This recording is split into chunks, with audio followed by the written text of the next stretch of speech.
They never believed that I would really fly. I had to go demonstrate. I had to set them straight. They hate when you elevate, elevate, elevate. They hate when you elevate, elevate, elevate. Yeah. They hate when you elevate, elevate, elevate. They hate when you elevate. Yeah. I had to elevate. I'm way up, way too fly. Yeah, I'm feeling myself. Ain't no chance I'm coming down. No, got a soul view to myself. Yeah. Why would I give it up? Why do they wanna come take my place?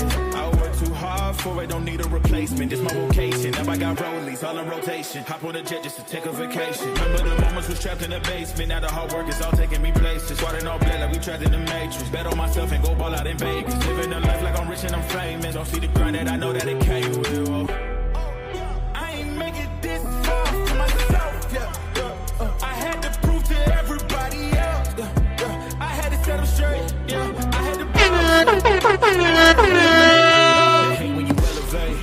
The second of losses, I'm heading a million. I had to go delegate. They feel like I'm floating, I'm lost in the moment. I swear I could levitate. They never believed that I would really fly. I had to go demonstrate. I had to set them straight. They hate when you elevate, elevate, elevate. They hate when you elevate, elevate, elevate. Yeah. They hate when you elevate, elevate, elevate. They hate when you elevate. Yeah. I had to elevate. Ooh, yeah. Why they wanna put me down? So much drip, yeah, I almost drowned. Salute, salute, salute, salute, salute, salute, man. Peace. What up? What up? Peace. Man, what's good, man? Round of applause for the building, man. Round of applause for the building, man. Round of applause for y'all. Round of applause for boxing. One more time.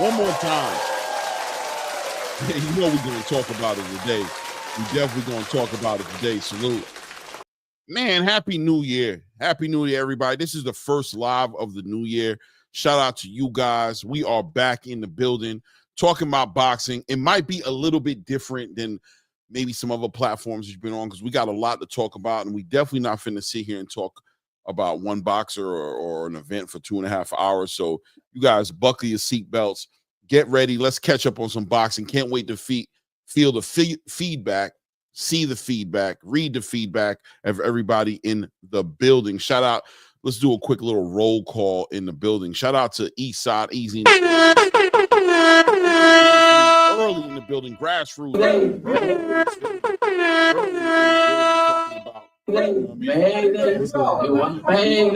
I know.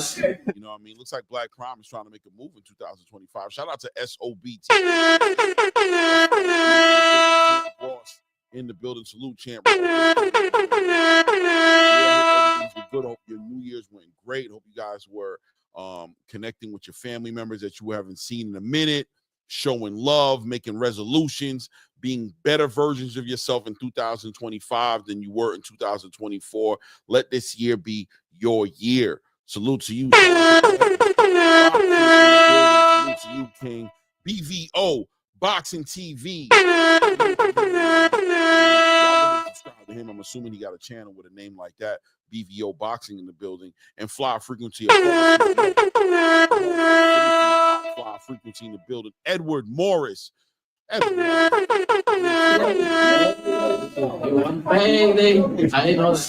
whole lot to catch up on. Yeah, I switched up the time a little bit. I had some things I had to do today, man. And had to go doctor's appointments and drop my daughter off to the airport and stuff that ain't none of y'all damn business. Let's be clear, right? Let's be honest about it. It's really none of your business, right?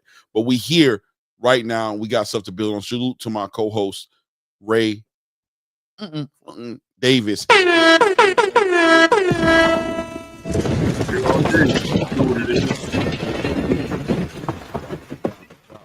Got a lot to build on today, man. Boxing is moving. A lot going on. 2025, we are moving into 2025 and all kinds of drama, all kinds of content, right? All kinds of stuff going on. We got Devin Haney moving around doing what he got to do.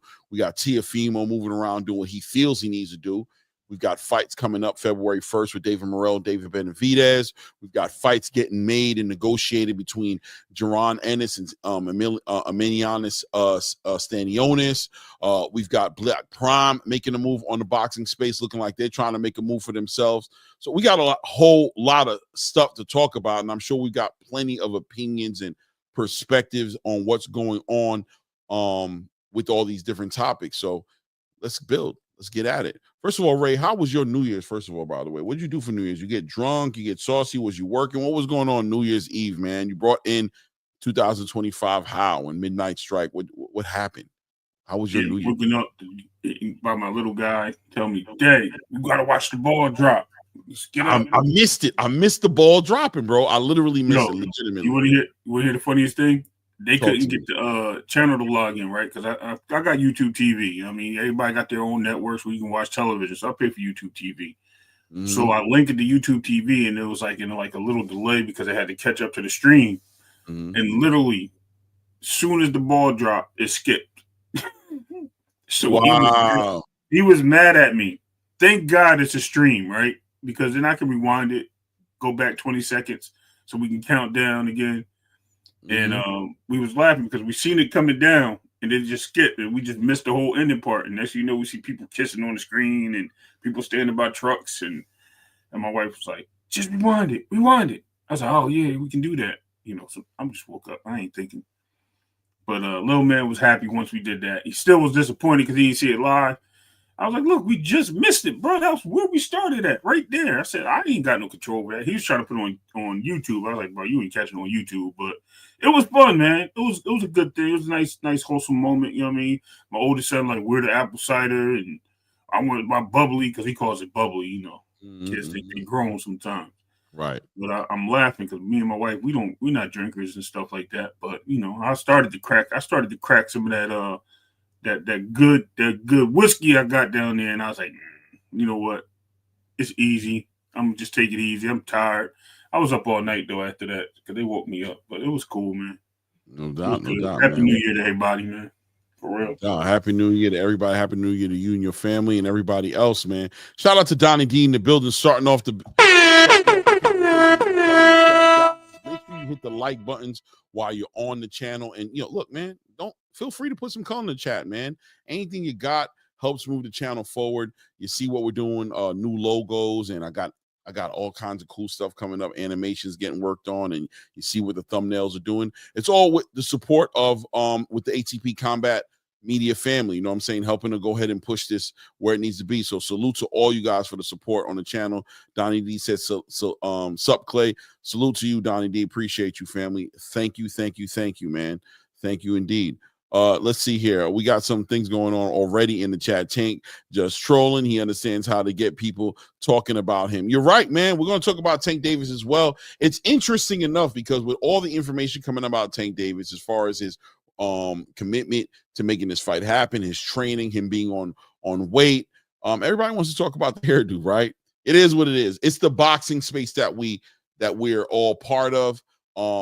Here at ATB Combat Media, we're going to try to push the energy towards making these fights great fights and motivating these fighters to fight the best. But man, we'll talk about it all. Tank Davis definitely got a hairdo that everybody's interested in, and we'll talk about that as well. But let's go ahead and move and jump right into the boxing space. Top news for me right now, Teofimo in the news right now. Teofimo not very happy with what Devin Haney is doing. Right, matter of fact, I mean, let's just keep it 100 and get right to it about Devin Haney, what he's doing right now. I've been pushing for a minute right now for Devin Haney to go ahead and make a move. Let us know what he's going to be doing in boxing. Is he going to go and fight? Who's he fighting with? Is he going to make the deal with Top Rank? Is he going to make the deal with Matchroom?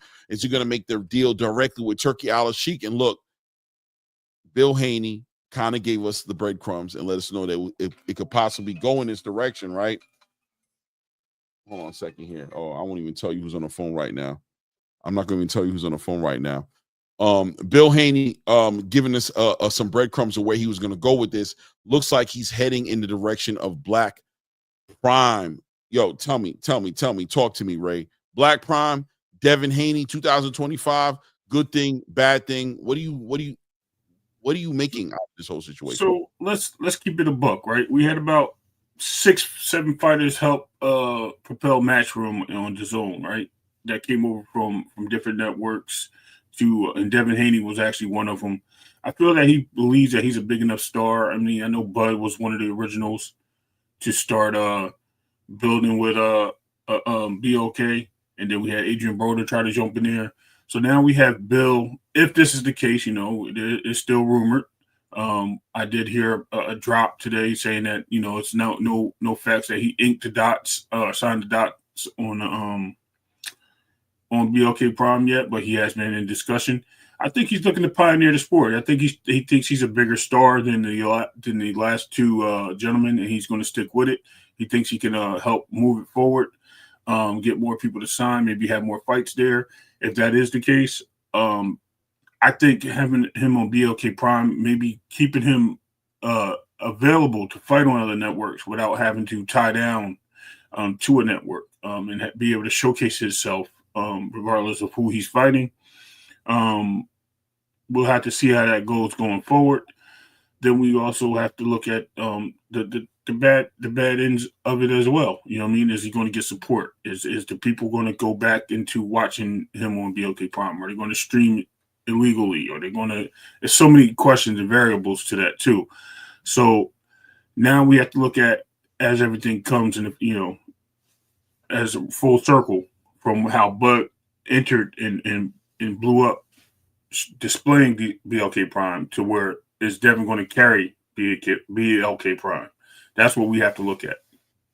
Yeah, man. I mean, I agree with everything you said, man. Just to add to it, to say that, look, Devin has been known, him and Bill have been known for moving in the boxing space different than most fighters, right? Staying independent, signing these short deals, these short contracts, allowing him the freedom to go ahead and maneuver and move throughout the whole entire space. And I got to agree. I got Secret Dance Move in the building. Shout out to Secret Dance Move. Engaging with the space in a positive way, saying I think more and more boxers are going to stay promoter free and just see what the market brings them rather than tie themselves to one promotional contract. And Secret Dance Move, I'm gonna agree with you 100%. I think that's what we're looking at here.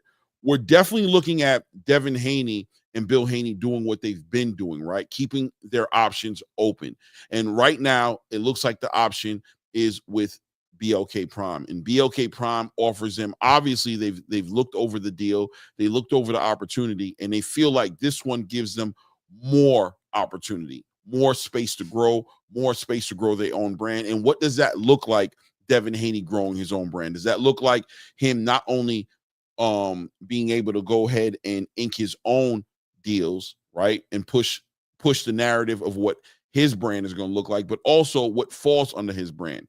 Keep in mind that Devin Haney is a promoter and has his own fighters and things of that nature. And not only is he going to be looking at himself and the most money he can make in the fights he can put together, but he's also looking at his future. That's one thing Bill Haney's always communicated is the longevity, the marathon version of this whole entire race called building your brand, building the value, building your market value.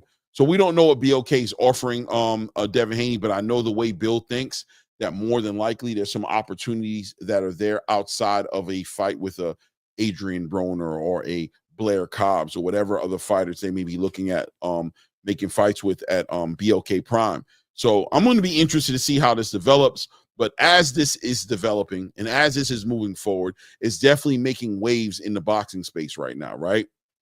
A lot of content creators throwing shade, a lot of content creators hating on the movement, but also fighters also, right, spitting how they feel about it, right? And, none more than right now, Teofimo Lopez, who's talking about this, basically calling Devin Haney out and saying, listen, you could have made a fight with me. You need to make the fight with me. That's what the fans want. I'm not sure necessarily the fans want it as bad as Teofimo saying it. I mean, I know I want to see it, but definitely throwing shade at him. Where are you right now seeing Teofimo at this point on Twitter talking his ish, talking about Devin Haney and what he's moving with?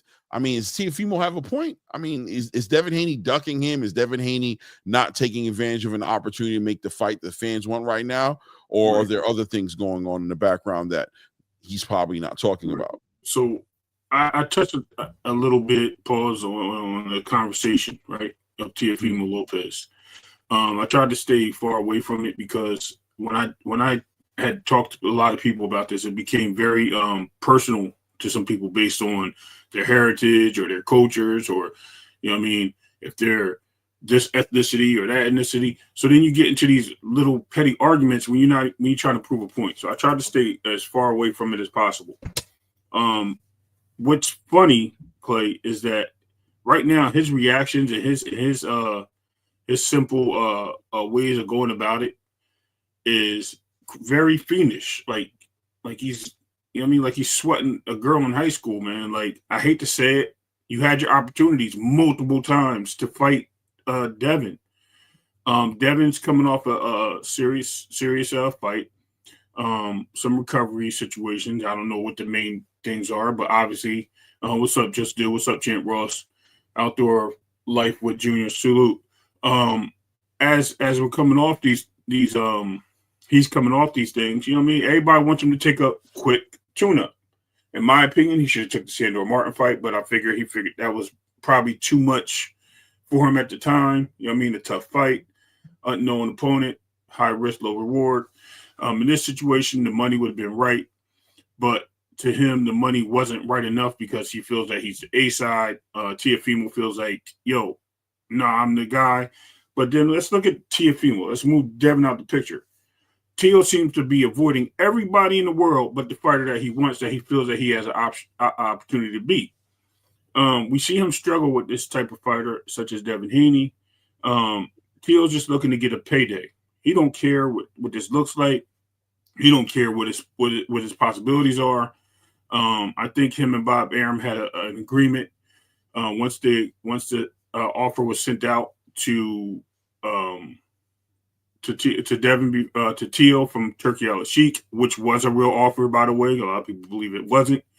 And also the return offer from Bob Arum, which was, to me, an unfair shake for Devin Haney because they were using his name for the stardom of pay-per-view. I think if you're going to highlight somebody's name for a pay-per-view, you should actually give them, if not the higher or equal share of the value of the champion, which it is what it is. Moving forward, again, Teo just looks like he just doesn't want to fight Sabril, and he thinks Devin's an easier fight. That's at the end of the day. Let's just talk about it. Right. Look, man, Devin doing what he's doing. He's doing. Him and Bill have always been on the same page, and if you don't understand what they're doing, you never will at this point. They're looking to make the most money possible. But Teofimo definitely in a situation right now, in my opinion, to where Teofimo has been trying to fight this war, which I believe is really with Top Rank, and I've been saying that, and trying to be treated the way he feels he needs to be treated, be a mascot almost, or a face of boxing for Top Rank, and he's not getting that attention, and it's been kind of cringeworthy at this point to watch the antics that he's pushed. But what's going on now at this point? Devin Haney's doing whatever he's doing with BLK Prime. We're not aware of what he's doing, but at the end of the day, Teofimo Lopez is at this point making it very clear that he's going completely against what Top Rank is offering him, right? He definitely is. I mean, he's gone on Twitter at this point and communicated to the whole entire space that he wants out of this deal with Top Rank, right? I mean, I'm trying to find it right here where Teo actually says what he says. Is it right here? Am I right? Oh, man, I'm missing it. It is what it is, right? There it is right here, right? Teofimo asking for a buyout from his contract for Top Rank at this point. And I think it is because he's been pushing the whole entire narrative that he wants to fight the biggest fights in the boxing space. He wants to fight Terrence Crawford. He wants to fight Jerron Boots Ennis. He wants to fight Devin Haney. He wants to make all these big fights that Top Rank doesn't want to put him in. And he wants to be on pay-per-view. He wants to be a big prize fighter. Top Rank not necessarily on the same page with him with where he thinks he is as far as value is concerned. And Teofimo seeing how Devin Haney's moved, that he's gone ahead and made a move with BLK Prime, and understanding that fight is no longer on the table, looks like he wants to get out of that contract with Bob Arum, right? So he communicates that on Twitter, and he's ultimately at this point doing some sort of Twitter war with Bob Arum, right? He's talking to the fans about how Top Rank is, what's actually happening. Even in this Twitter right here saying I'm too expensive for Top Rank, but the truth is Todd DeBuff is the actual issue here. He hasn't liked me or my father since I started the whole entire takeover, quote unquote, in 2018 and probably beforehand. Now he's the chairman of Top Rank, so people do the math. I mean, at this point, does T.O. even have a point? Or because I've seen what he's done as far as the race baiting, right? The whole entire narrative driven antic campaign that he's done, which is really on the ass side of what Ryan Garcia was able to be successful doing with Devin Haney. It looks like he tried to take a page out of that book. I'm not sure if I would think he's being successful doing this, but ultimately at the end of the day, it looks like the rubber's hitting the road. It's hitting the wall. Teofimo's past all of the silliness of it all, and he just wants out of this deal with Top Rank. How do you feel about that situation? Right. So we get into that. Let's get to the race baiting part really quick. So first of all, copycats don't usually are successful, right? Usually it works one time. People get a hold of what's going on, and then they learn to ignore the second version and deal with people in that matter. So number one, he's done. People don't really care for him in that sense of the race baiting, and they're actually attacking him more than they attack Ryan because of the situation, the backgrounds that he has, the people he's been around, the community he's been involved with. So for him to do that, people feel like it's a stab in the back, and it doesn't just go against really the race; it's more the ethics. You know what I mean? It's the societies. You know what I mean, that he's basically backstabbing. So a lot of people feel that this guy doesn't belong here. Then as far as we talk about him with his contract and the way he feels about moving forward and how people are stabbing him in the back, Teofimo hasn't done anything to provide besides beating Josh Taylor and Lomachenko. What really has he done? He's fought more 30-year-old fighters than Devin, right? Because that was a knock on Devin before, right? He's fought worse competition than Devin. He lost to the guy that Devin beat twice and washed the ring with. So in that sense, why doesn't he rematch Kambosos right now? That's on the table, but he doesn't want to. What he wants is he doesn't want to fight Sabril, which he want to give him big fights. He wants to fight Brian Norman, big punch, bigger, stronger fighter. He wants to fight Boots, bigger, stronger fighter. He wants to fight Bud, bigger, stronger fighter in all these upper divisions, but he won't fight the stronger fighter in his division, which is either Antoine Gary Russell or Sabril Matias. But yet he wants to pick on Devin, which he believes is an easy walkthrough, which he has no success with fighters like that. Claggett was tagging him all night.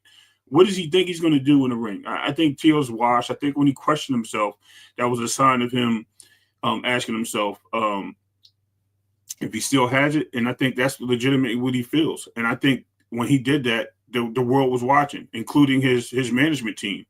I think they were all watching. They all understood. It's not just that moment. Him crying in the ring after he lost, barely got a win that he knew he lost to Jermaine Ortiz in that fight. And yes, he lost that fight. Claggett, like I said, tagging him all night. Like who are you? You showed me two good fights that we seen that you were spectacular in. Everything else has been mediocre. Even Sandor Martin beating him up. So rough road. Yeah. I agree with you, man. I think, one thing about Teofimo, and shout out to I believe it was it Champ Ross? I think he said, I think right here. Basically saying these fighters need to get active. Does being promoter free mean you get 2 to 3 fights a year?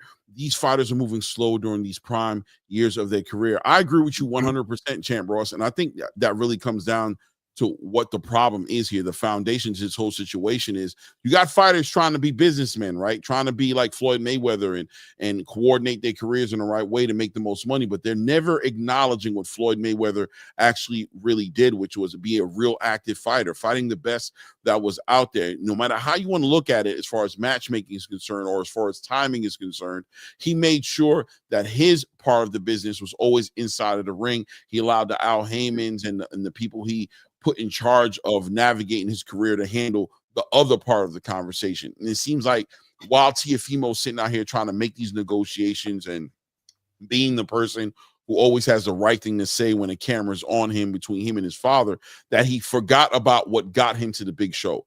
And what got Teofimo to the big show is what he did inside the squared circle. He hasn't been doing that.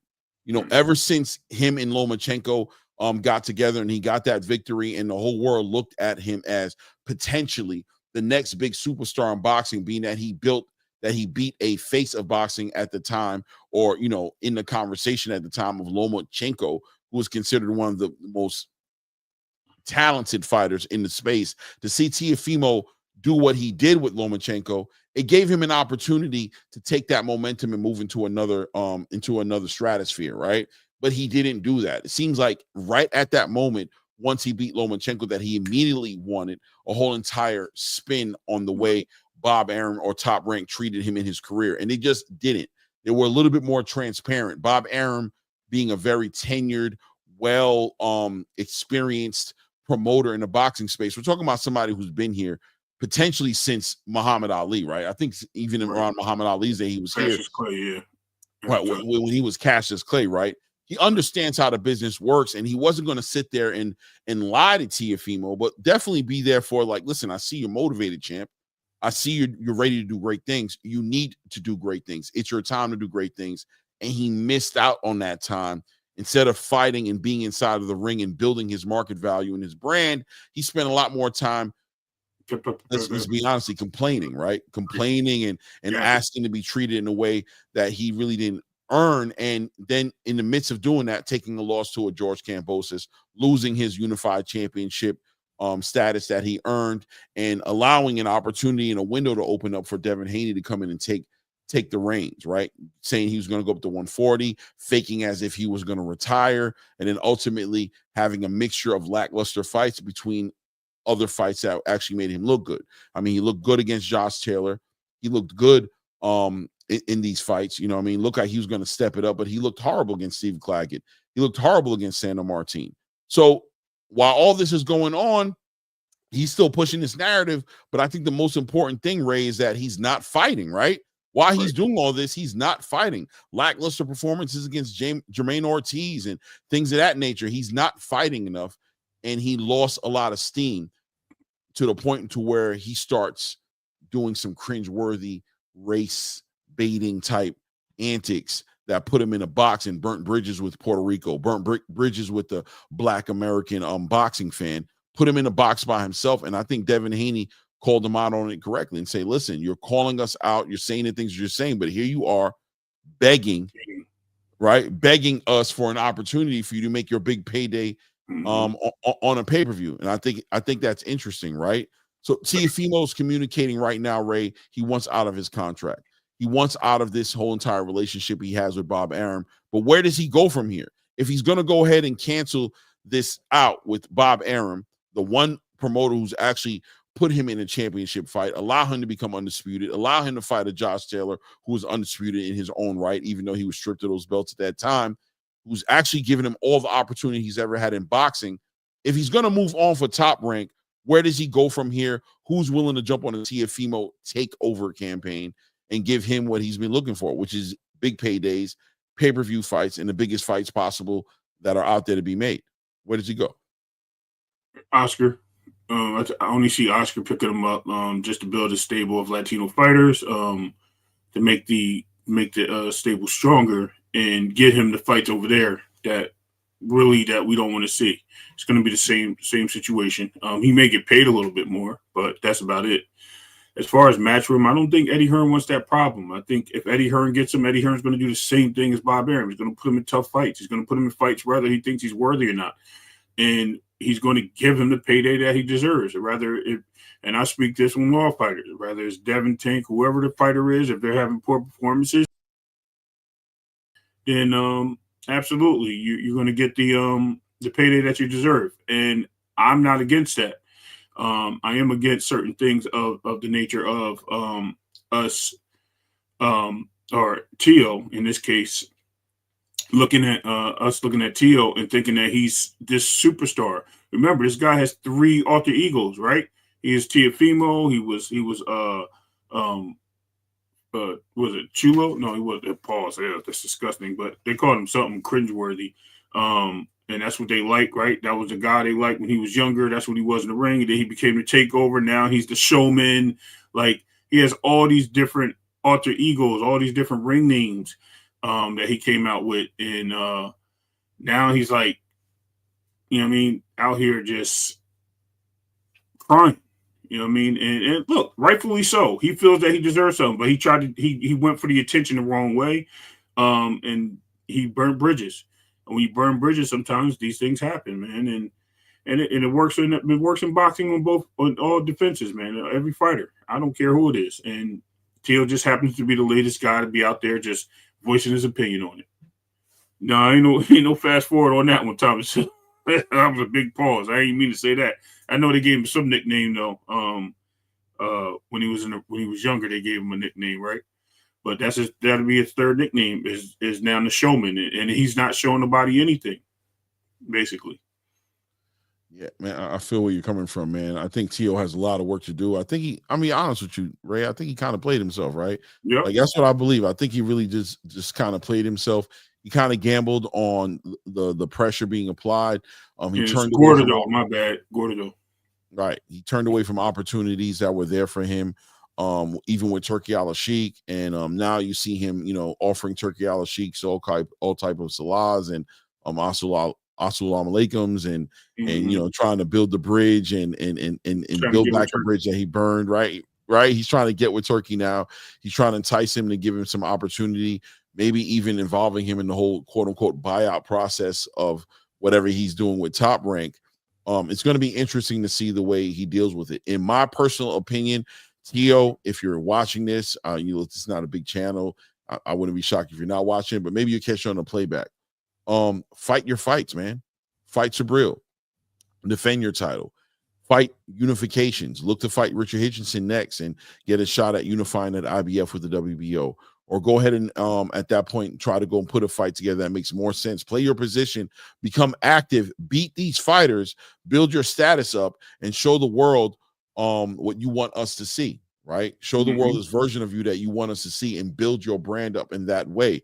But this whole entire, I'm going to starve Bob Arum, I'm going to starve Top Rank, I'm going to starve the fan out, and they're going to be begging for me. No, there's a lot of talent right now in the boxing space, and we're watching a lot of boxing. We don't need you there like you think we do, but we love to see you at your best. We love to see the best version of you in front of a Tank Davis, in front of a Devin Haney, in front of a Shakur Stevenson, in front of even a Gary Antoine Russell or a Rayo Venezuela or all these other fights that are there at 140 for you to make. You trying to reach out and fight a Terrence Crawford or fight a Jerron Boots Ennis, that's adorable. That's great.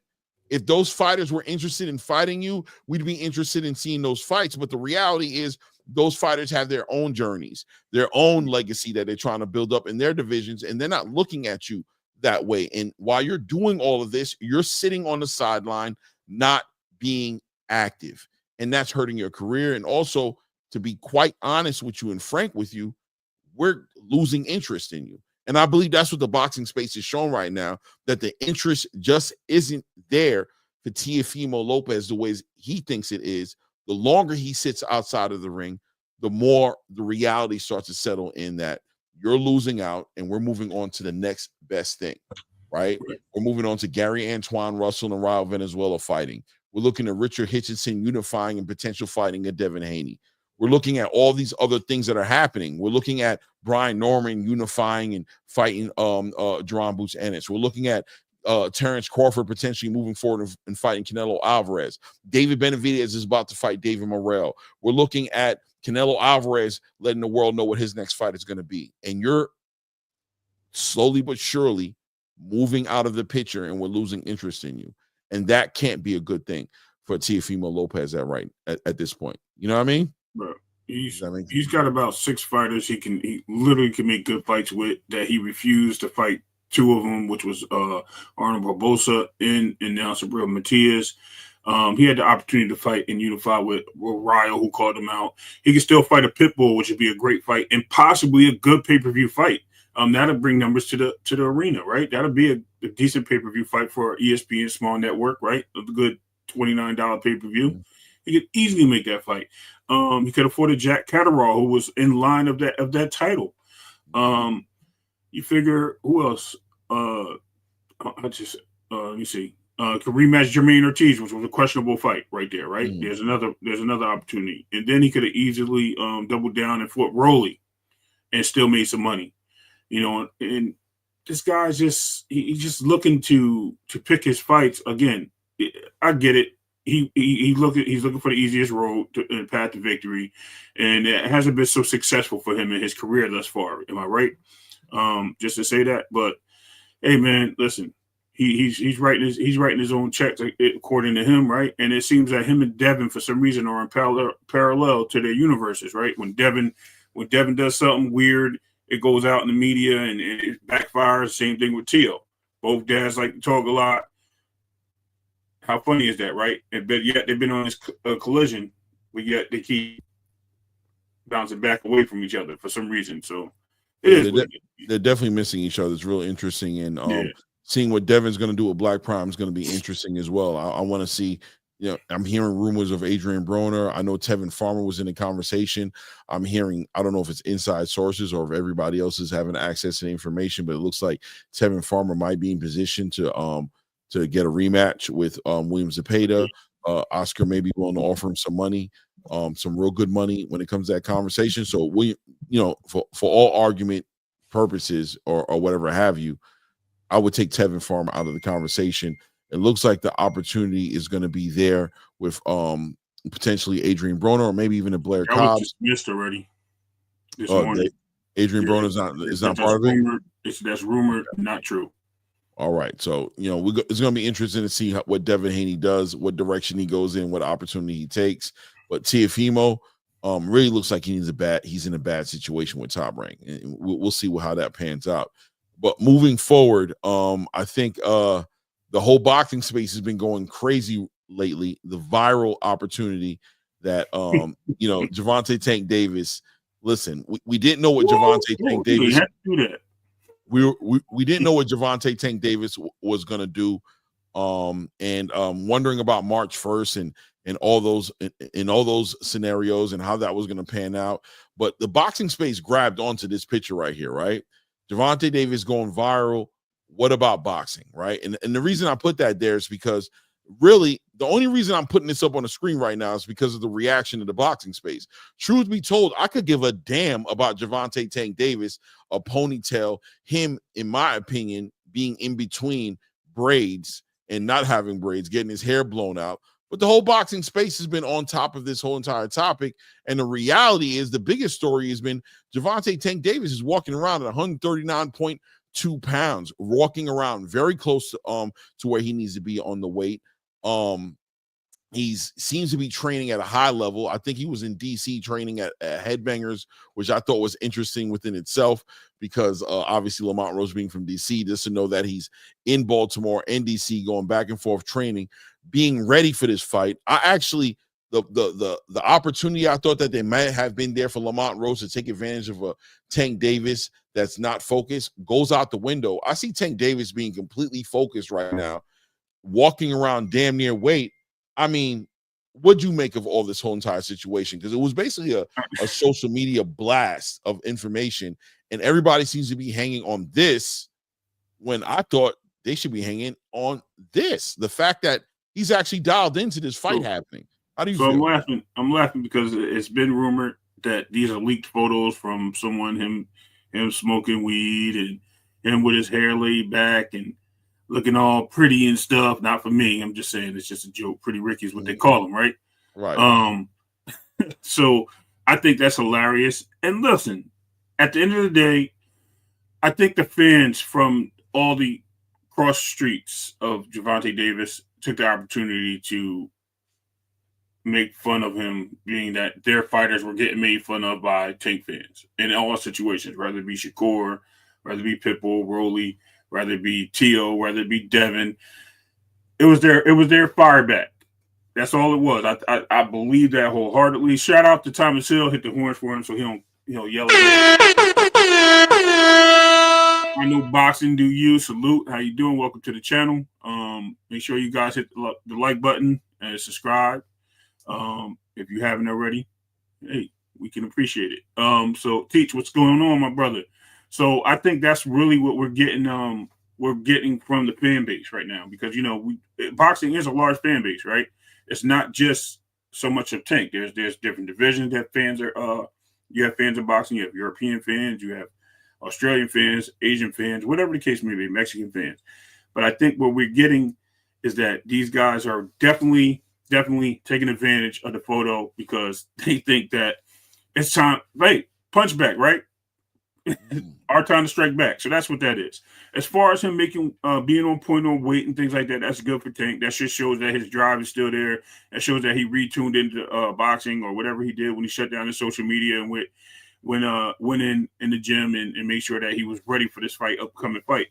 That gives us a lot of the good takes from this. Yes, we do have to stop paying attention to the outside interference of things that have nothing to do with boxing. I totally agree. But, sometimes when you got pictures up there that look a little crazy, you're going to say some things, and it's a little funny in my opinion. But listen, I'll take it with a glass of water, you know what I mean, and just laugh, and that's it, So it's cool. Yeah, right. Look, Tank is dialed in as far as I'm concerned. I know people are trying to point at him. I guess he got caught smoking weed in an elevator, which I'm hearing potentially might be AI that's actually recreating the situation, and maybe he hasn't. But even if he has, he didn't start doing that. He's been doing that, and look how much success he's had. I don't know, man. As long as you're able to translate all those moves into really high level competitive boxing in the ring, what do I have to complain about? Tank, to me, walking around at 139.2, Tank is blessed to do something that a lot of fighters aren't blessed to do, right? Which is he gets to compete at his walk around weight. Floyd Mayweather was able to do that, right? Where he wasn't wasting his whole entire camp making weight. He really operated where he felt comfortable. And it seems like that's what I'm seeing from Tank Davis. I'm seeing a certain amount of comfort.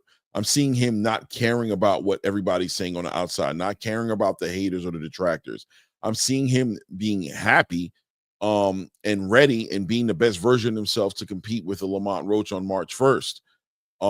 Interestingly enough, Tank making this weight and all those things going down, where I thought Lamont Roach had an opportunity to take advantage of Tank, I ain't gonna lie to you, man. This seems like it's going to be a one-sided affair on March 1st. It looks like Tank is super dialed in, and he's already going to execute Lamont Roach probably earlier rather than later, like inside of 5-6 rounds. What do you think? I think there's an opportunity for anybody to take advantage of Tank Davis right now. With the media plays a big part. I'm not going to lie to you. People always listen. They try to tune out, but they always listen. They always get feedback. There's people always around listening. Me and you have conversations, and let you guys know Clay is not a big fan of the gimmicks. You know what I mean? I'll call him and say, "Yo, this is crazy." But I don't care about that. And he'll tell you. He tells you on the show, "I don't care about this. I only care about boxing. All that other stuff is just circus acts for me." So I laugh at it because it's humorous. But sometimes Clay, I'll get him to jump the fence and he'll pay attention a little bit and be like, "Okay, cool." But then he moves right back over to his lane and he just doesn't care. I think Tank is vulnerable to that too. I mean, sometimes people just keep throwing things in your face. They give you what they call bulletin board material, right? And does it help? In this case, Lamont Roach it seems like he's thirsty, bro. And I don't mean that in a way of him not being able to accept the challenge and get in that ring and make a good fight. I just mean I'm looking at Lamont Roach as somebody that just keeps getting thrown to the side. Every time he feels that he gets a leg in or he feels like everybody keeps dismissing him and moving it. Even the Tank fans, they just keep putting him down. Some of them are building him up to make the fight. But as far as that, they still think he's going to get washed, right? So they don't believe he has a chance. I think that Lamont Roach deep-heartedly believes he can give Tank a good fight.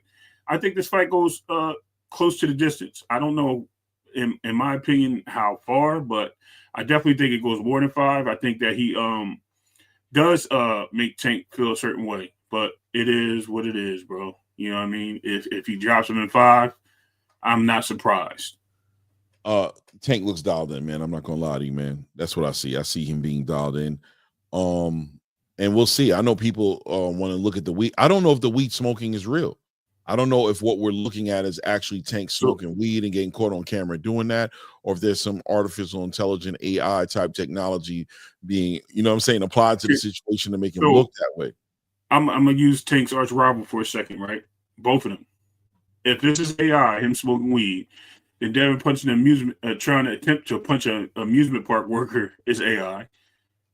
Shakur falling down in the middle of the ring is AI after punching somebody. That's the way I look at it. Him sitting in the hospital bed after he just broke his wrist. It's weird, bro. Listen, it is what it is. Right now, I have no reason to not believe that was fake. You know what I mean? So we'll have to wait and see. Right. I don't know if it's fake or if it's real. You know what I mean? Usually AI don't have the logos. So if you ever look at a logo in an AI picture, like on a jacket or a hat, they don't have the real logos because they can't manufacture those. That's how you would tell AI, because I deal with photography. I know how these things kind of transition. So you can take a look and you'll see blurs and stuff like that and skips. Right. Man, I just don't know, man. I just don't know. But my whole thing is the end product inside of the ring. And, you know, I ain't gonna lie. I mean, we don't even know if it is real, if it was this year, if it wasn't last year, if it wasn't, you know what I'm saying, from other circumstances that have nothing to do with this fight. At the end of the day, Tank seems dialed in. It seems like we're going to probably see a great version of him. He looks a lot more confident. Even him communicating to the boxing space, how he's been dealing with the pressures that boxing's put on him as a face of boxing, to have him out in the public, answering questions he doesn't want to answer, painting certain narratives of him that he doesn't want painted. He's kind of becoming a way more mature fighter, in my opinion. I think he's handling his business a lot more clear, and I don't know that manifests into anything positive for Lamont Roach. I'll be honest with you. I don't know that manifests into anything. Let me ask you a question. After seeing everything that you saw, are you more leaning towards Tank winning based off of that, or do you believe that, you know, Lamont Roach has a real opportunity here and Tank is an unfocused fighter? No. I always thought Tank was going to win this fight. I had no doubts. I just believe that there's an opportunity for any fighter once they climb into that ring. We don't know what's going on that night of the fight. Forget about what's happening, you know, all before the fight. It's what happens when they get in that ring, what's in their head, how they're focused, who's more determined. All these things have something, you know, it's game time. You know what I mean? And that's what they get in the ring for the big lights. So we'll see the night of the fight if Lamont's is worthy of a worthy dancing partner. Hold on a second, of Tank Davis. But as far as I know, yeah, nah, it's going to be a decent fight, man, and I think Tank wins by sure. Hold on one second. Yeah, do what you do, man. Yeah, we'll see what Gervonta does, man. We'll see that if that comes full circle and does what I think is going to happen, which I think Tank is going to go ahead and shake Lamont Roach up. I think he's going to bust. I think he's going to knock him out inside of 5 rounds. That's what I believe. But we'll see what happens, right? We'll see what happens. Moving on to the next topic here. We've got Tank Davis going viral for whatever everybody wants him to go viral for. For me, he's going viral for being focused on the fight, making weight, staying on weight this early in the game. I think I'm expecting Tank to be an animal, a beast even on that end of the fight. But let's move forward, because on the back end of Teofimo Lopez moving around and acting as if he's going to war with Top Rank, what happens with a Subriel Matias? Because let's be honest, all this conversation going on between Teofimo Lopez and Top Rank, really there's supposed to be a fight that's supposed to be getting ironed out and put together for Teofimo to fight Subriel Matias, and it looks like that fight is in danger. But Top Rank thinking ahead, not going ahead to let that lay down and just turn into that, or let Teofimo ruin any big plans, looking to go ahead and negotiate and put a fight together with Elvis Rodriguez at 140 for a title eliminator for an IBF title shot. Have you been following up on this and seeing the information about this? A little bit, yep. Title eliminator for the IBF to get back into the picture, as you just mentioned, and him, gives him opportunity either way. He can fight to be the champ, or he can fight to be in contention for his belt again. It's going to give him he's on track, basically. As far as that, I mean, what more is there to say about Subriel Matias besides, you know, everybody remembers him just losing. It's so bad because a lot of people didn't even know he had another fight between losing and this upcoming Teo fight. They thought that his last fight was a loss. I've heard people report that. Who, Teo? I mean, Sabril? Yeah, they really forgot. I know he had a fight, but I'm saying a lot of people were talking, and they're like his last fight was a loss. I was like, no, he had a fight in between that. But, you know. Yeah. Oh, they're not aware of the fight he had. He actually stopped his opponent in the second round. Not with Eddie Hearn. And a lot of people, I don't know if he was X'd out from Matchroom or he chose to left by himself. I mean, rumor is that he just was not happy with the way things were going with his coaches and things of that nature, and he decided to up and leave and go his own way and dismiss his own partnership with them. But hey, he'll be back in the picture hopefully, and we'll see how that goes. What do you think about that fight between Sabril and Elvis, though? I think it's an interesting fight. I think it's still an opportunity for him to lose. He's fighting a boxer.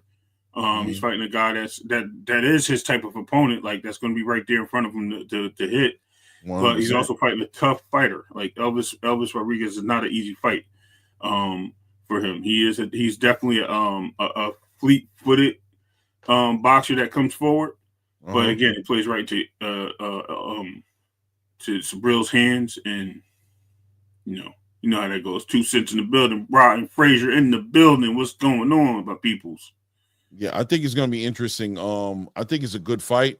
And once again, it's more evidence that Teofimo can become very irrelevant very quickly. If he doesn't start becoming active, people are going to stop talking about him, bro. They already are. Yeah, Nobody's like paying attention to his tweets. Nobody. Like, right. I mean, it got to the point where people stopped following him on Twitter, really. Yeah, bro, I agree with you, man. I think he needs to really take this into consideration. I think his brand is taking a super blow right now, and it's going to be interesting to see, what he ultimately ends up doing, because Bob Arum and Todd DeBuff have him legitimately have him by the balls. You know what I'm saying? He really has no choice, and he's exposing himself, showing the whole entire world that he's just an employee. You know what I mean? And he could have been a lot more boss worthy, right? If he would have fought this Subriel Matias fight, let's say last year, and took the opportunity to do it and unify, there'd have been a belt on the line. He could have got a unification. He could have built his value up, but he spent a lot more time outside the ring running his mouth and protesting and ultimately just blowing a whole lot of hot smoke, and nothing has manifested from it that's positive. Now Subriel Matias in top rank, more than likely sitting here saying, let's go ahead and move forward past Teofimo with this conversation, making it onto the space that there's a negotiation going on between him and Elvis Rodriguez to make a fight for an eliminator, obviously, to get in line to fight a Richard Hitchinson. I don't know, man. It doesn't look good for Teofimo right now. It looks like top rank is past the silliness of it all as well. You know what I mean? Right. It definitely looks like that. I think Teo started his meltdown after the Kambosos fight. Again, I think that's really the fight he really needs to have. For some reason, when Kambosos is ever mentioned to him, he gets cringed, and you can see it. His emotions change very quickly.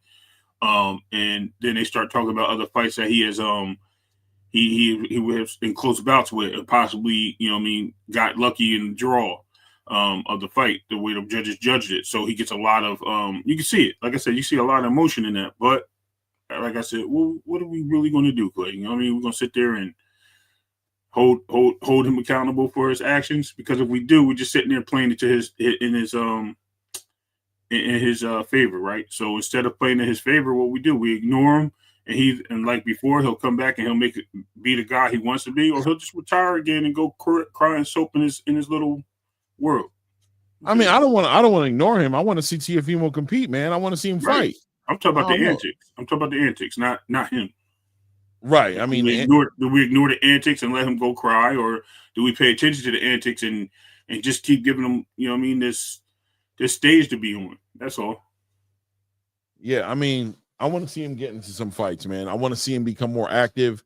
I want to see him fight Subriel, to be honest with you. I want to see him unify. I want to see him fight Devin. I want to see him fight the winner between Rayo and Gary Antoine. I want to see him become active in his division and stop trying to, become far-fetched with the way he's reaching to go ahead and make these fights that just aren't realistic. That's how I feel about it. You know what I mean? Like, what are you doing? You're not going to get this fight with Terrence Crawford. Duran is not interested in fighting with you. He's currently negotiating with Stanionis for a unification title fight. And if that fight wasn't on the table, he'd be looking to move out of the division. I don't think he wants to sit there and defend his title and be caught, in that whole entire rehydration clause, whatever have you. But we'll see. We'll see what he does. You know what I mean? We'll see how he carries it and what he does. But that being said, segueing into the actual a little bit into the topic of Gervonta Ennis and Amanianis Stanionis. I know I spelled that wrong. I was completely speed typing through that, and I didn't care. So don't sit there and try to hold me accountable for that. I don't give a damn what you think. You guys know who I'm talking about. More importantly, it seems like they're in the final stages of negotiation. Gervonta Ennis, Stanionis for a unification title fight. What do you think about this situation? I think it's an excellent opportunity. Another European fighter. This one with power. But he's there for the taking. Why? He's definitely David Adrien with power and a little bit more skill. It's going to put Boots on notice, boxing on notice, and it gives Boots the opportunity to unify. It's a great fight. It's definitely something that we haven't expected. I was expecting the Brian Norman unification, but guess what? That's right around the corner, right? And then you have Conor Ben apparently about to fight Barrio. So, man, Undisputed is right there in the taking for Boots if necessary, right? So we got some good things moving in the direction of Gervonta Boots Ennis.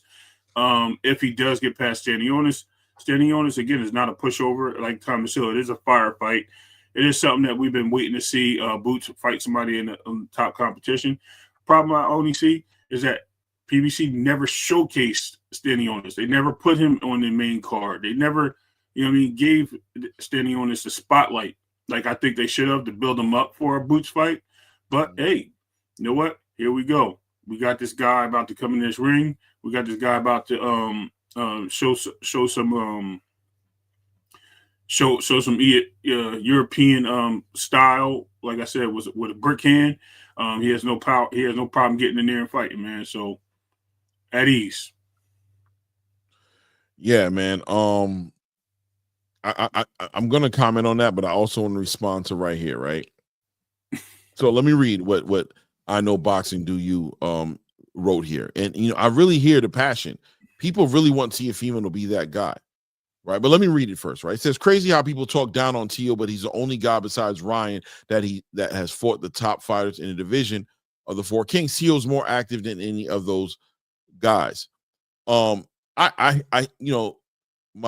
ex-wife's father's a pastor, and he's always telling me, I hear your heart. And I hear your heart, I know boxing. The reality is, though, Teo's not winning. It's not about talking down to Teo. It's about talking reality to Teo. See, if Teo stays on this path of fighting this uphill battle of trying to convince the boxing space to feel the way you feel, time is being wasted. He's not active. So at some point, the reality of the situation has to become the priority conversation of the situation. Now, look, do I agree that Teofimo has done some great things in boxing and that he's a champion and he has a better resume than a lot of these fighters? Of course, I agree on it. But the reality is, what gets Teo where he wants to be? Does him doing what he's doing on Twitter now get him that? Does him not fighting Sabrina Tiaz get him there? What gets him there? It's activity. It's fighting the fights that are available for him. It's unifying in his division, becoming a unified champion. That's what gets him there. Not sitting here crying online and talking about how Top Rank needs to be paying him more and how he's worth more and convincing Turkey Al-Sheikh to give him more money than Turkey's willing to give him. It's his activity. It's showcasing his talent in front of the whole entire boxing world and building up his market value. So it's not talking down to him. I Know Boxing. It's nobody's talking down to Teo. We're talking to Teo in a real way about where Teo is in his career. It is what it is. You know what I mean? It is what it is. But kind of getting back on topic to what we were just talking about as far as Stanionis and Errol Spence is concerned. Not Errol Spence.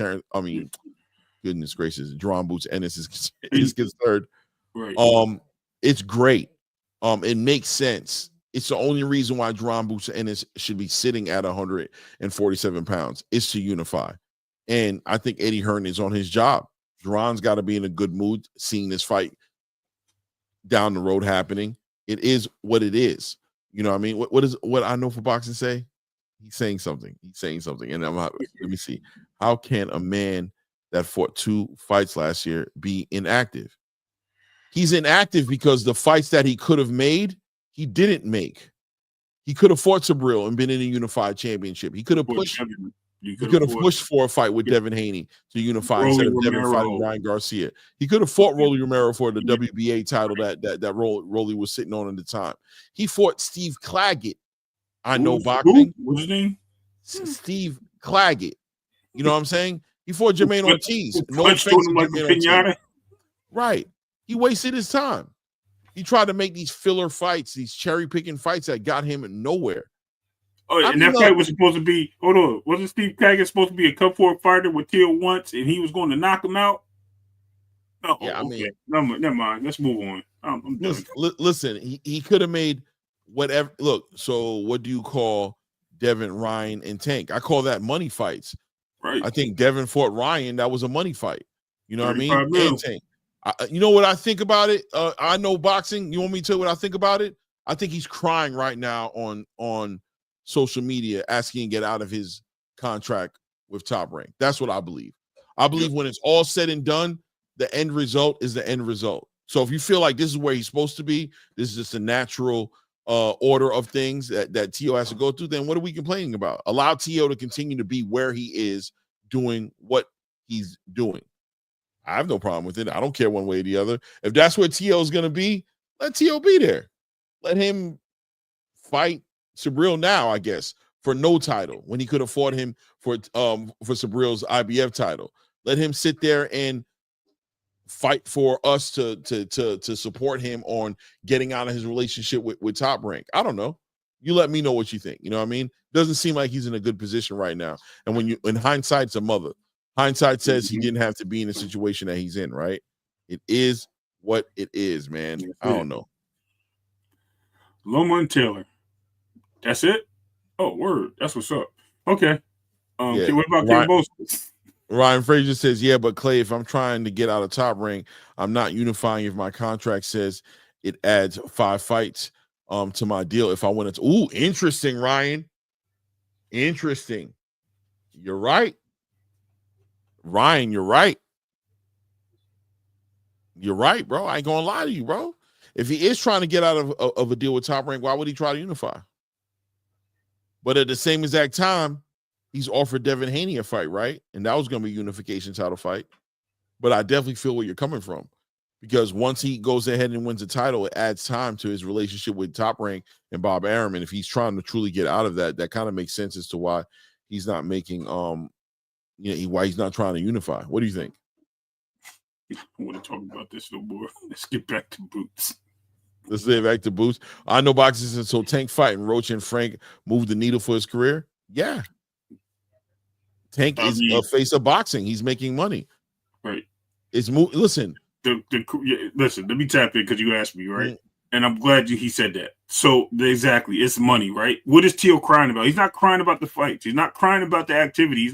He's crying about the money he's not being paid. He's not crying about the lack of opponent because the opponents are there. He's not getting these opponents because nobody sees value in Teal, right? It's the same thing that people say when they cross-reference other fighters, like risk reward, whatever the case may be. But Teal's the lineal champion, right? He's the top at 140. So he has opportunity to fight anybody in that division. And he can make big fights. He can make money fights, but he chooses not to. He chooses to fight people that nobody wants to see him fight. The Devin fight would have been a great fight, but then the guy's asking 55-45 because he's the champion. No, you're using this guy for pay-per-view. He's obviously the star, right? And if last I checked, the pay-per-view star usually gets the line share. If not, let's make it an equal fight. And I'm just looking at it like, yo, man, let's just be real with it. I don't know where to go with it, man. And I just think there's a lot of sadness in Teal's career. And look, and I'm glad. I think you missed when I talked about the same thing because you're saying double standards, and I believe you're going to be talking about Devin, right? I literally said Devin and Teal careers are very similar. I literally said that, and I literally said the problem is the money issue. You know what I mean? Living up to the hype, things of that nature. Their careers are meant to collide, but they keep bouncing off each other. The daddies do the same thing. I literally said that. So parallels are there. I'm not going to deny that. and I'm not going to disrespect Teo or Devin on this situation to say that they're indifferent. They're not. They're basically the same. And the problem is you have one that's been undisputed, one that's been lineal, and these guys have not been able to make the big fight because there's always something in the middle of it. Those two are on collision. They're the same age, have been talking crap since 135 early on before they had titles. Here's the time. He doesn't want to fight Devin. He wants to fight Devin. Devin's looking for a tune-up fight. Cool. It happens. It doesn't always have to go your way. Just move on to the next fight, which is Subriel Matias. I'm pretty sure if Devin was champion and he had the opportunity to fight Subriel, Devin took on those fights. He didn't run from the challenge. Tank, I don't know. He probably would have took the fight, right? Ryan took the fight with Devin and Tank. So what has Teo done besides fight Loma, who was aged, right? Devin fought him too, right? I'll give you that. And this guy, Josh Taylor, who was overweight for the division. Like, come on. And washed up. Bro, let's keep it real. I'm just, it is what it is. Yeah, circumstances say that Teofimo has a lot more work he could be doing to build his accolades, and that what he's done is adorable. He fought against Lomachenko. He fought Josh Taylor, but it's not enough, but clearly not enough for him to get the accolades or the prize fighting money that he's looking to get. It's not about double standards. It's about reality. The reality is Teo's best opportunity is to continue to fight, make the biggest fights that he can make. Terrence Crawford is not a fight he can make. John Boots Ennis is not a fight he can make. He has a better chance of fighting a Brian Norman Jr., but ultimately the best opportunities are in the division that he's actually in at 140. And he needs to focus his energy there, or he's going to get driven. They're going to drive right by him. They're going to drive right by him, bro. Nobody's studying him like that, you know? Yeah. But getting back to Jaron Ennis and Stanionis, good news, obviously, for Jaron Ennis if this comes to fruition, because the only reason he seems to be at 147 pounds is to unify. So if there's an opportunity for him to do that, then we're going to have to give credit to Eddie Hearn at some point about this, right? Am I bugging? Right. Yes, we will. Yeah, I mean, at some point, we're going to have to give credit to where credit is due. Eddie Hearn's being the one that's responsible for his career. Yeah, standing on this fight. Absolutely. And if I could touch a little bit on Eddie Hearn, man, I think he's been getting a bad rap. I think Eddie came in the game one-minded and attempting to steal big fights from America, to have some of his fighters over in Europe and across the world fight American fighters, to get them guys star power, to get his Matchroom off the ground on the DAZN network. Right. By him doing so, I think he tapped into something, but I think he was just a little bit too early on his timeline. But guess what? As time has passed, we see the rise in streaming networks. We see the rise in how DAZN is now the destination of boxing to be. It looks like Eddie Hearn looks like he did make the power move, the right situations, and was the pioneer of boxing over there. He looks like he is looking to do big fights. He's always been looking to do big fights, no matter who it's been. I don't think he's hurt anybody's career. I think the fighters themselves have been in the ring with people they have not been familiar with, or they haven't taken serious. And Eddie has called him out on it. And I think a lot of, and I'm not talking about what's the name, Jamil Hackett. Jamil Hackett. I'm just talking about in general. You know what I mean? I'm just saying, like, he's called fighters out on it. Whether it be Devin, Regis, Paro, and even Matias. He's called them out on it. And it is what it is, man. You know what I mean? I just think that he's been moving the right way, and he looks like he's currently moving into the right direction. Yeah, I agree. I think Eddie Hearn is doing a decent job. I think it's an uphill battle as far as the American fighting fan base is concerned. People really don't like Eddie Hearn. You know what I mean? He's taking on the responsibility of steering the careers of a Jalil Hackett or Shakur Stevenson or a Jaron Boots Ennis. Difficult is an underrated statement, right? But when you look at it, he has given Jaron Boots Ennis activity more than he had when he was with Cameron Duncan. He's given him opportunities to be even more active by fighting Virgil Ortiz on the biggest card potentially of the year. Better be even Bivol 2. You know, Jaron Boots Ennis moved past it. People were kind of throwing Eddie Hearn under the bus, basically saying that he wasn't being fair to Jaron. But Jaron never been so active. You know what I mean? Getting him active to that point was Eddie Hearn doing a great job. And now Eddie Hearn obviously being able to put together a title unification fight for him. You got to give Eddie his flowers. You know what I mean? You got to give Eddie his flowers. And right now, American boxing is taking a shot.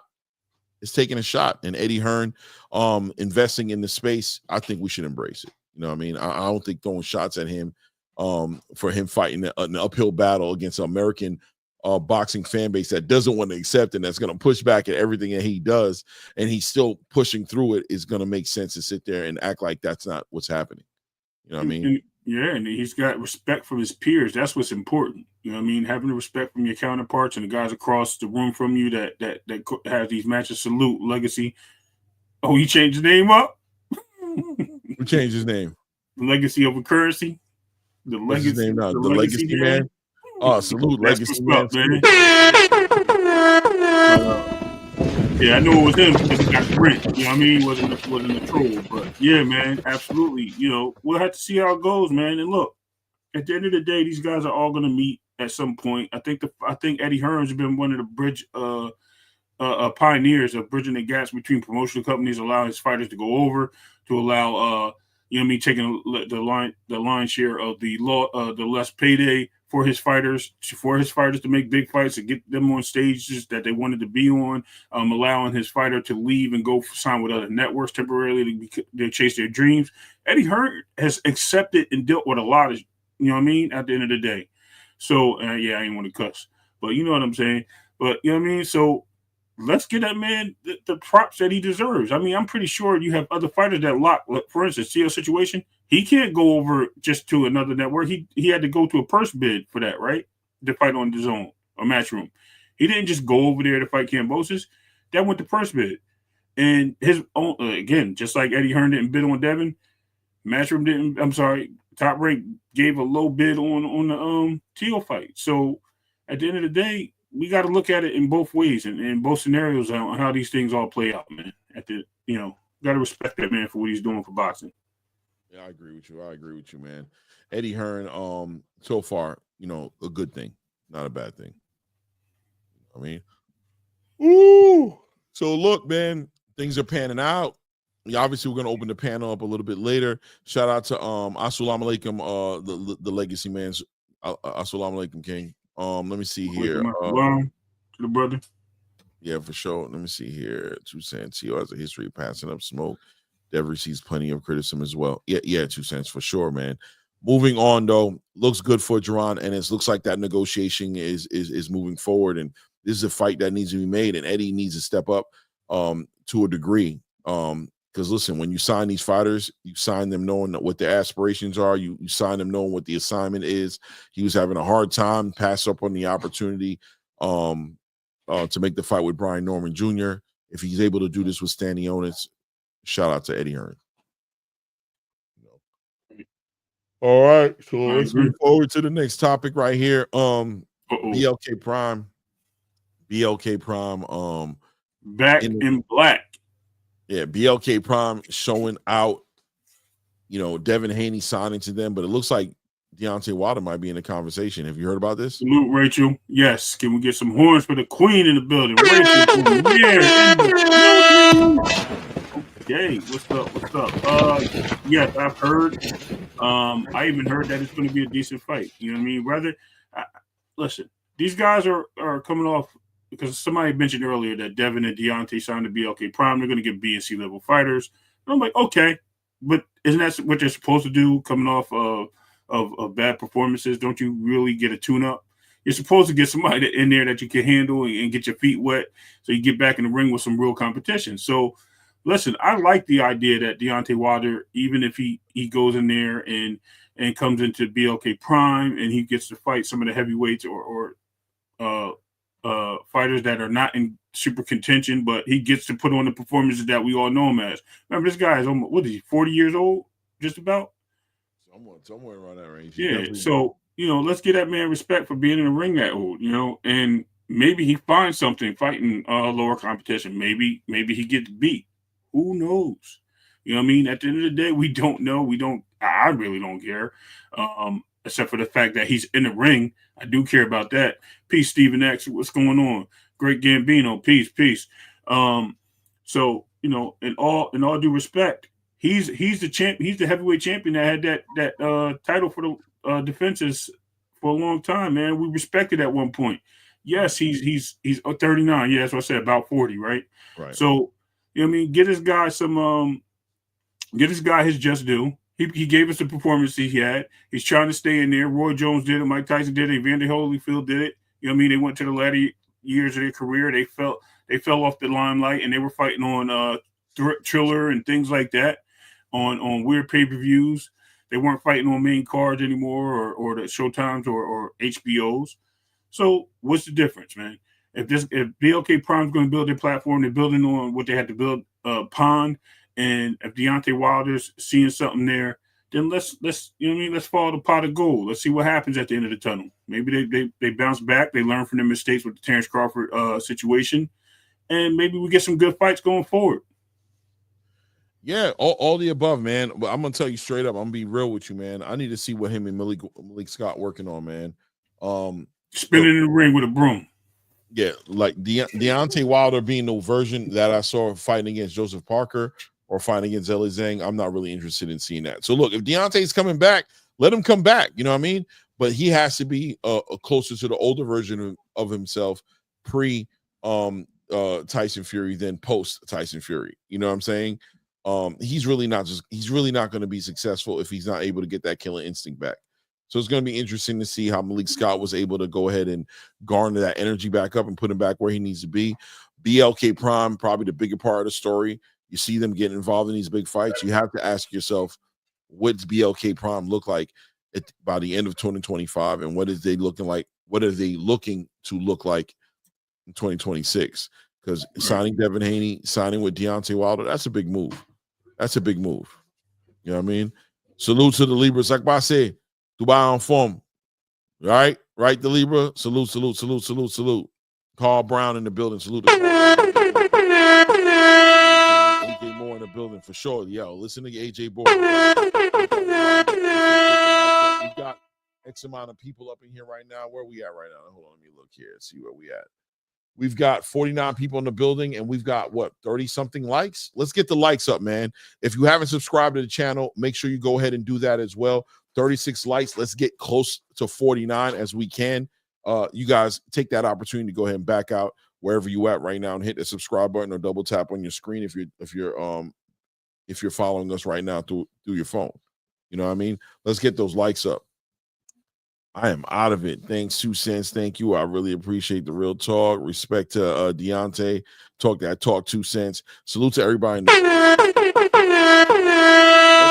move on to the next topic right here. We're about to open up the panel as well. Just kind of building on what's been going on out here. We know what Deontay's been doing. Let me see what have I missed out on here. Oh, yeah. Jared Anderson to return February 14, 2025. On that Keyshawn Davis card. It looked like they're bringing him back into the conversation, trying to rebuild him. Top rank back in the conversation with Jared Anderson, but they're giving him a fighter. They definitely going to go ahead and rebuild him, putting him in front of who is he fighting against? What's his name again? Oh God, Mario Calais. Definitely. I don't even think this guy's fought 10 rounds before. I think the most he's been in is 6-round fights. But look, they're trying to build Jared Anderson back up. And after taking that loss against Martin Bacoli, he needs that build back up, right? He needs the renovation to his career. And we got to see if Jared Anderson has made the decision to go ahead and commit to the sport of boxing and do what he's supposed to do in that space. So he's supposed to be fighting on that undercard. Makes the card a little bit more interesting. Keyshawn against Dennis Berinchyk, co-main event, or at least on the undercard, Jared Anderson versus Mario Calais. So it is what it is. Let me see what you guys are saying here in the chat. I know boxing. Do you says I love Wilder, but he needs to retire after doing the ballerina twist in his last fight, not throwing a punch in the one before that. Yeah, man. You're not lying, bro. You are not lying. I think if Deontay Wilder's not going to return in rare form, I don't need to see him. I'll be honest with you. He's not going to return. I agree. Let me see him. I agree. Yeah, that was my old son. Listen, my son I've been trying to get him to get his driver's permit. Salute to y'all. He finally went and got his permit today. My younger brother took him to get it. Just what's up. You know what I mean? He's spending some time with his uncle. So salute to the young gangster out there getting his driver's permit. He's going to be on the road. Y'all watch out because I'm watching out. I'm letting you know. No doubt. You sending out a killing machine out there. Somebody might take your life. I don't know what he's going to do, but I just know I'm moving out the way. No doubt. What any opinions on Jared Anderson's return? Listen, I like his return. Regardless of who his opponent is, we got to name the hold it down for a second as well, man. Mm-hmm. Yeah, I don't know who his opponent is yet. I don't know if anybody knows off the top of the exactly. I'm gonna get me a boat and get in the water. Get away from that kid. It's Mario Calais. This dude's like 12 wins, 10 knockouts, 3 defeats. Okay, that's a good opponent. It's looked like then, right? So this is another moment that we may have. Not for him getting knocked out or anything like that, but for him to get his skills sharpened. Hopefully he takes boxing as seriously as possible this time around. And nobody likes taking the L. I'll put that out there. So I think when people take L's, it makes them refocus and regenerate their mindset. And we got two things that's going to happen. They're going to bounce back and move forward, or they're going to go right down that rabbit hole and continue to take L's because they're not going to be able to find where their mistakes are being made, and they're just going to continue to use the same tactics instead of changing their leverages. They're going to use the same tactics to continue to fall. So I think he makes a bounce back. I think he fought a great fight with Piccoli. Yeah, I know a lot of people look at it that way, but I'm talking about the way he was landing on Piccoli. He was moving and shuffling his feet. The problem, I think, with Piccoli was he went straight back. He didn't go laterally when he was punching off the jab. And I think he got Piccoli, who stood right there and walked him down, just stood right in front of him and just landed those big shots that hit him in the face. You know what I mean? That's what it was. So I think we can all give credit to Piccoli for the win. Not so much Jared, who was not fighting the fight that he wanted to fight. It just didn't go his way, right? So I think this time he tries to make a really good comeback. I think he does try to regain some abilities and come in as a heavyweight this time, a true heavyweight, not looking like a cruiserweight. I think that's one of the biggest downfalls of his career is he always came in with the cruiserweight mentality that he's this slick, tall, Muhammad Ali type fighter. And I don't think he's ever been that fighter. I think he was he's always been like a heavyweight that just likes to dance in the ring, and that doesn't flow for everybody. I'm sorry. And I think with his turnaround, this is a great step up fight for him, a good return to the ring, a healthy return to the ring, and I hope he comes out there and he makes a good win out of this. Yeah, look, man, Jared Anderson had a lot of hype behind him. He showed the world what he could do, but ultimately showed the world what he was going to do when it came down to committing to the sport. Really let down a lot of people, let down, Bob Arum, and now they're giving an opportunity to fight against somebody who hasn't even fought 10 rounds. He's taking a few steps back, but I'll be honest with you guys, I'm happy he's taking the steps back. I thought he was going to be a little bit more prideful and try to continue to fight the top level competition in the heavyweight division, and I thought that was going to end up bad for him. Right now, what he's doing is he seems to be buying into the process, because I'm sure he's not the one who's picking these fighters. Probably Bob Arum and the people who run Top Rank who are sitting here saying, "Listen, champ, let us go ahead and steer your career at this point. You made a big mistake. You got a big payday, but you allow Martin Piccoli to beat you up in that last fight. And it might have ruined your brand a little bit. Now he's taking a few steps back. Let's see if he commits to the development part of the process and becomes a fighter that everybody wants him to become because of all those athletic abilities he has. Let's see if he does that. You know what I mean? But this fight right here is supposed to be on the undercard of Keyshawn Davis. Great fight for Jared Anderson. Let's see what he does with the opportunity. Right. You know what I mean? We got going on here in the chat here. Steven X comment. If we need a soft touch after 10 title defenses at 39 years old, it's time to retire. Okay, you're talking about Deontay Wilder. Yeah. Yeah, Deontay does need a soft touch though. He hasn't been active. Yeah, that's what I said. I think he needs a few of those. I'll be honest with you. You know what I mean? Just soft. He can just live his life doing soft touches. I'm good with that, bro. Like I said, we already seen the best that we're going to see out of him. I don't want to see him in the ring with killers anymore. Right. You know what I mean? At this point, he's just entertainment. At this point, you know what I mean? No doubt, no doubt, no doubt. Now here comes the big conversation that I always want to get involved with, and it's up right now. Canelo Alvarez and Terrence Crawford.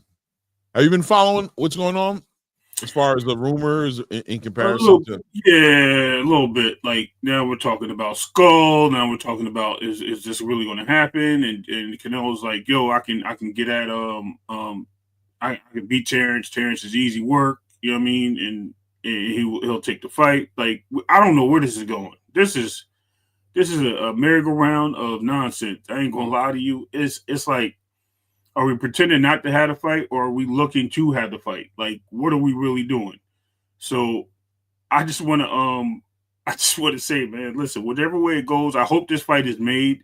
It's starting to seem to me like Canelo may have some weird reactions to this fight. Like he just I think somebody mentioned it last week.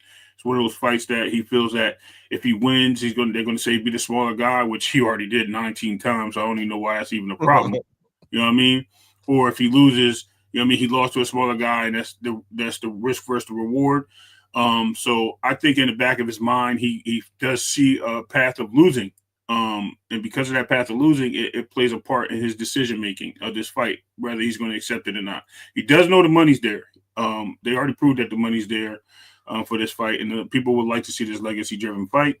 And again, I'm going to take the legacy off this and supplement the word legendary, because I think these are two of the legends of this era that are in the news that can make a big fight like this. Both champions, both on the top pound for pound list at one point.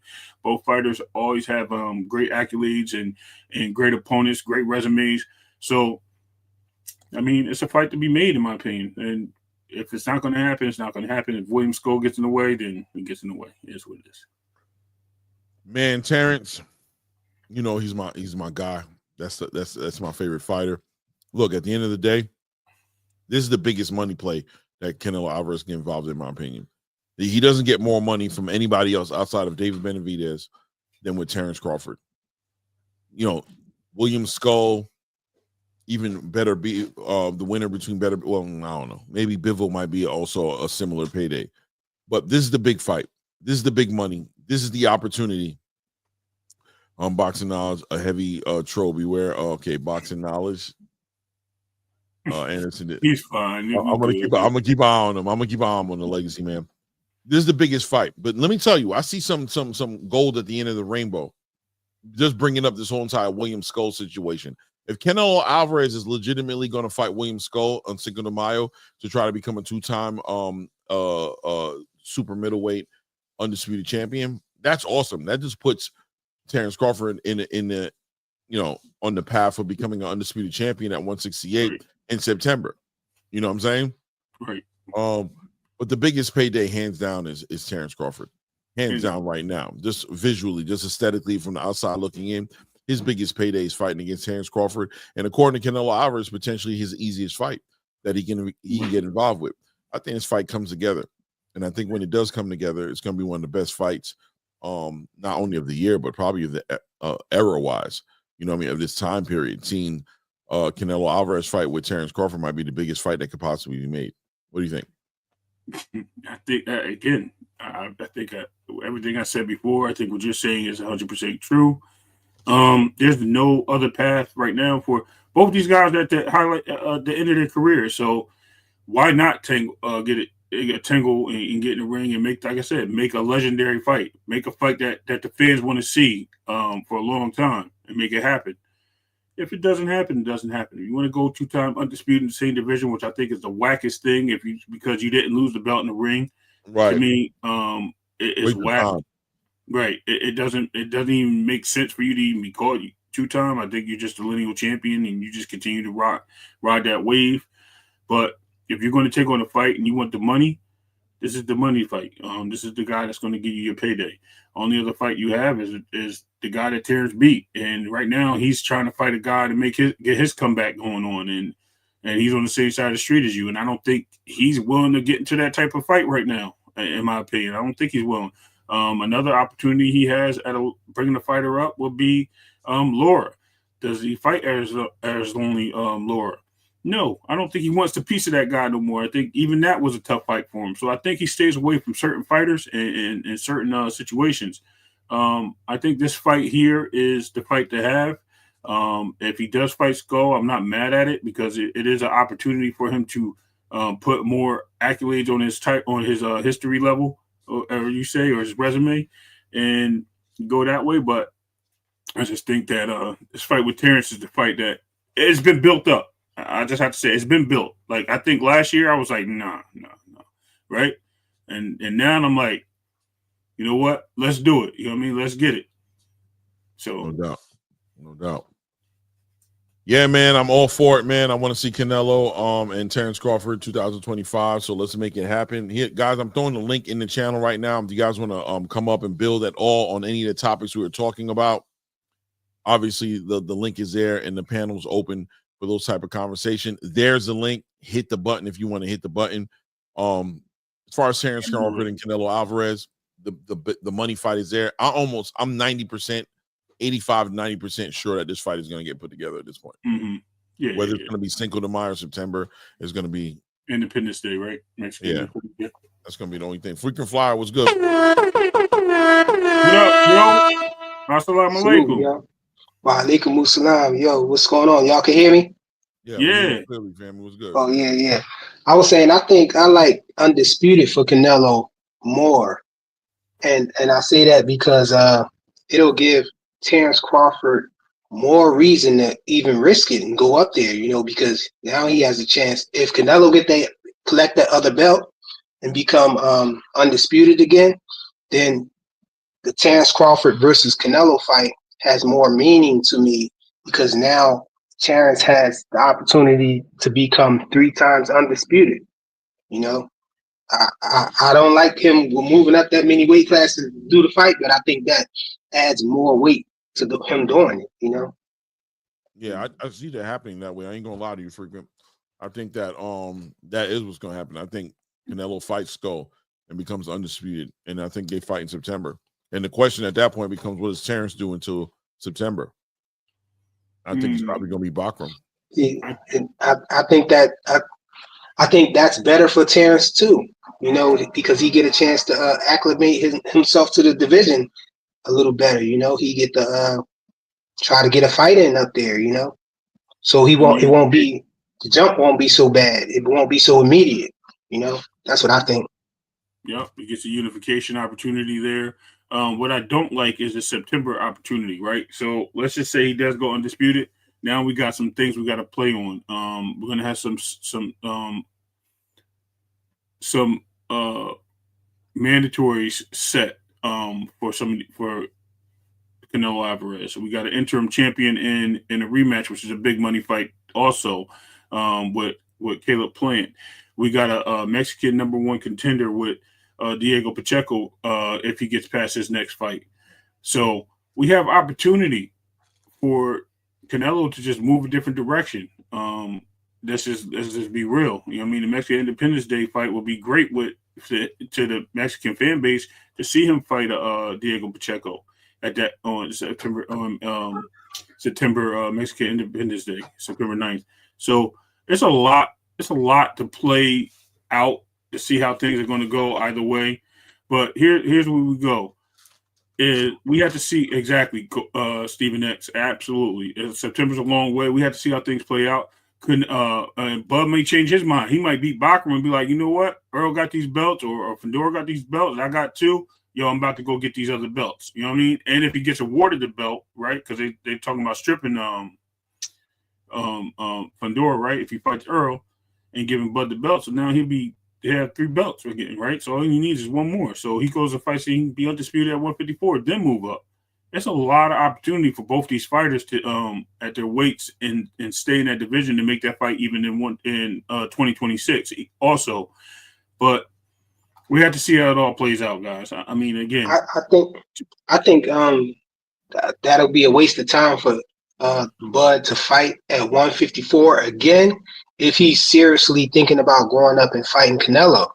You know, why make it harder for yourself, you know, to go all the way up there, you know, when you can go up in, you know, small increments, you know? Because even if he doesn't fight Canelo, right? Let's just say he doesn't, his status moves up. He'll be three division undisputed champion in a division that he won all the titles, except for the WBO, which will probably be gifted to him. That makes sense. I was assuming that he was going to fight Canelo though, because that's what he wants to do. Yeah, of course, absolutely. That's exactly what he wants to do. But it's not about what he wants; it's about what the path of his opponent, Bud's opponent, would do. You know what I mean? It's two ends of the line, right? So if one line decides to go a different route, there's nothing you can do. You know what I mean? You can zigzag, get in the way all you want. If he just changed direction, guess what? And he scores a touchdown, and he scores a touchdown. That's on him. Your job is just to try to get in the way. If you can't get in the way, it's to move a different direction. You can't keep chasing the girl, right? Sometimes you gotta let the bird out the nest. If Canelo don't want to fight, he don't want to fight. You know what I mean? It's time to just move a different direction. And I think he has an opportunity for undisputed at 154. That'll only be 2 fights, especially if this dude Spencer Fundora fights, and that, like I said, he gets that other belt. That's 3 belts in his possession. He only needs 1 more, and that's the winner of that fight. Then I just think it's more fights, though, right? It'll be 2 fights for both of them at the end of the day, right? So, I'm sorry. No, I'm saying you have to wait for the other fights to happen. You know, for Bud to get in position to become undisputed. We got to wait for Earl and Fundora to fight. You know, before he even fight. So either way, if Earl doesn't fight Fundora, Bud's gonna knock on that door if he gets a belt from Bachram, right? So either way, it's 2 fights, no matter which way you shape it or form it. So it's going to be 2 fights either way. He doesn't have to wait anyway if that does happen. I think that Fundora will be happy to oblige and take the opportunity to be undisputed himself. So that's one way of looking at it. And again, if that happens, what happens? Now you got Bud who can move up to 160. We'll move go jump 168 and just say, okay, now let's fight Canelo undisputed versus undisputed, just like we just had a year and a half ago with Canelo and Charlo. And it looks better. You know what I mean? It puts more money in the pocket. People would like to see that happen. And 2026 ain't but a year away, right? So it's Mexican Independence Day or Cinco de Mayo. That fight happens, and it looks good on both fighters' resume. I mean, it all depends how you look at it, Flyer. Yeah, I think Canelo's just going for that one fight, you know? Yeah, I think for him to stand by and wait. I don't think Terrence cares about unifying no damn belts at 154. I think he wants that Canelo Alvarez fight, and I think it's getting to the point to where if it's not going to happen, I could see him walking away from the sport in general. I don't think he cares to fight anybody at 154 like that. Let me bring Coach Eddie in the building. Coach Eddie, how you doing, family? Hey, salute, Claymore, salute, Ray, salute, freaking Fly. What's going on, brother? Salute, Coach. What's going on, man? Oh, man, it's good, man. Hey, like I say, I think, right now the boxing is almost like the land of opportunity, man. I think a lot of boxers, they look at the past, the boxers that they grew up watching and the boxers in the earlier years, and they see a lot of those guys are broke, you know what I'm saying? They broke down, their health is bad. So I think a lot of times these guys are trying to get as much out of the game as they can, without taking, the damage. And I can't knock them for that because you can't beat everybody at the end of the day. Boxing is about perception. You can't beat everybody because you can't fight everybody. You can only fight the fight that makes sense. The fight's gonna make you the most money. I think Bud is doing the right thing, probably trying to get the fight with Canelo. Because I think if he hangs around at 54, can't keep fighting young guys. You're gonna eventually get beat, man. Yep. You know what I'm saying? And I don't think Bud clears out the 130, 154 pound division. I'm gonna keep honest. I like Bud. Bud's a good fighter, but like I say, man, pushing 38, you keep fighting them young guys, you're gonna get beat. It is what it is. That's why guys get out the game, because you hang around long enough, you're gonna be looking like Roy, man. And I used to love Roy, but Roy started getting touched up. These guys don't know when to say when, man. So Canelo, the same thing with Canelo. Canelo doing the same thing. He ain't fighting no David Benavidez. That's a bad style matchup for him. I think David easily beats Canelo. I think it'd be a walk in the park. Yeah, to be honest, man. Well, maybe not a walk in the park, but I got David beating him pretty handily. Besides anything happening on the scorecard. But Terrence Crawford, hey, kudos to him, man. Does he have a chance to win? Yeah, because the size dimension. Because Canelo's not a tall guy. Now would Canelo be barking up David's tree? Absolutely not. If David was in Canelo's position, he wouldn't be trying to fight David because he knows. Can't just go up there and jump up and fight some guy 6'2", 6'3", gonna come in the ring weighing almost 200 pounds. You're gonna get cooked, man. It's a bad style matchup. There's only so much moving you can do. And at the end of the day, it is what it is, man. Kudos to him. Yes, it's just doing the building. Can we get the horns for the brother from New Jersey? What's going on, Justin? Real prison talk. Tommy, salute, man. Checking you out on this panel, Tommy. You and Fire Frequency been rocking. I've seen that a lot. No doubt. Yeah, man. Terrence does have time working against him as well, guys. Right? We can be honest about that and say that whatever the opportunity is going to be, he needs to do it as soon as possible. He's about to be 40 years old. When is he, like 38 right now? So yeah, he doesn't have that much time on his side. It's either going to be make this fight with Canelo Alvarez or get the next biggest money fight, which I believe is Ryan Garcia. I ain't gonna lie. I think the next big money fight after Canelo Alvarez is Ryan Garcia. I mean, what do you guys say about that? What about this dude William Skull, though? Do he have a chance against Canelo? Is that going to be a walk in the park or what? He's a boxer, and he can beat Canelo if Canelo comes in slacking. You know what I mean? Got a little punch on him, but he's mostly a boxer from out of Dominican Republic. He could definitely win that fight, and that's probably the fight he needs to be focused on more than a fight with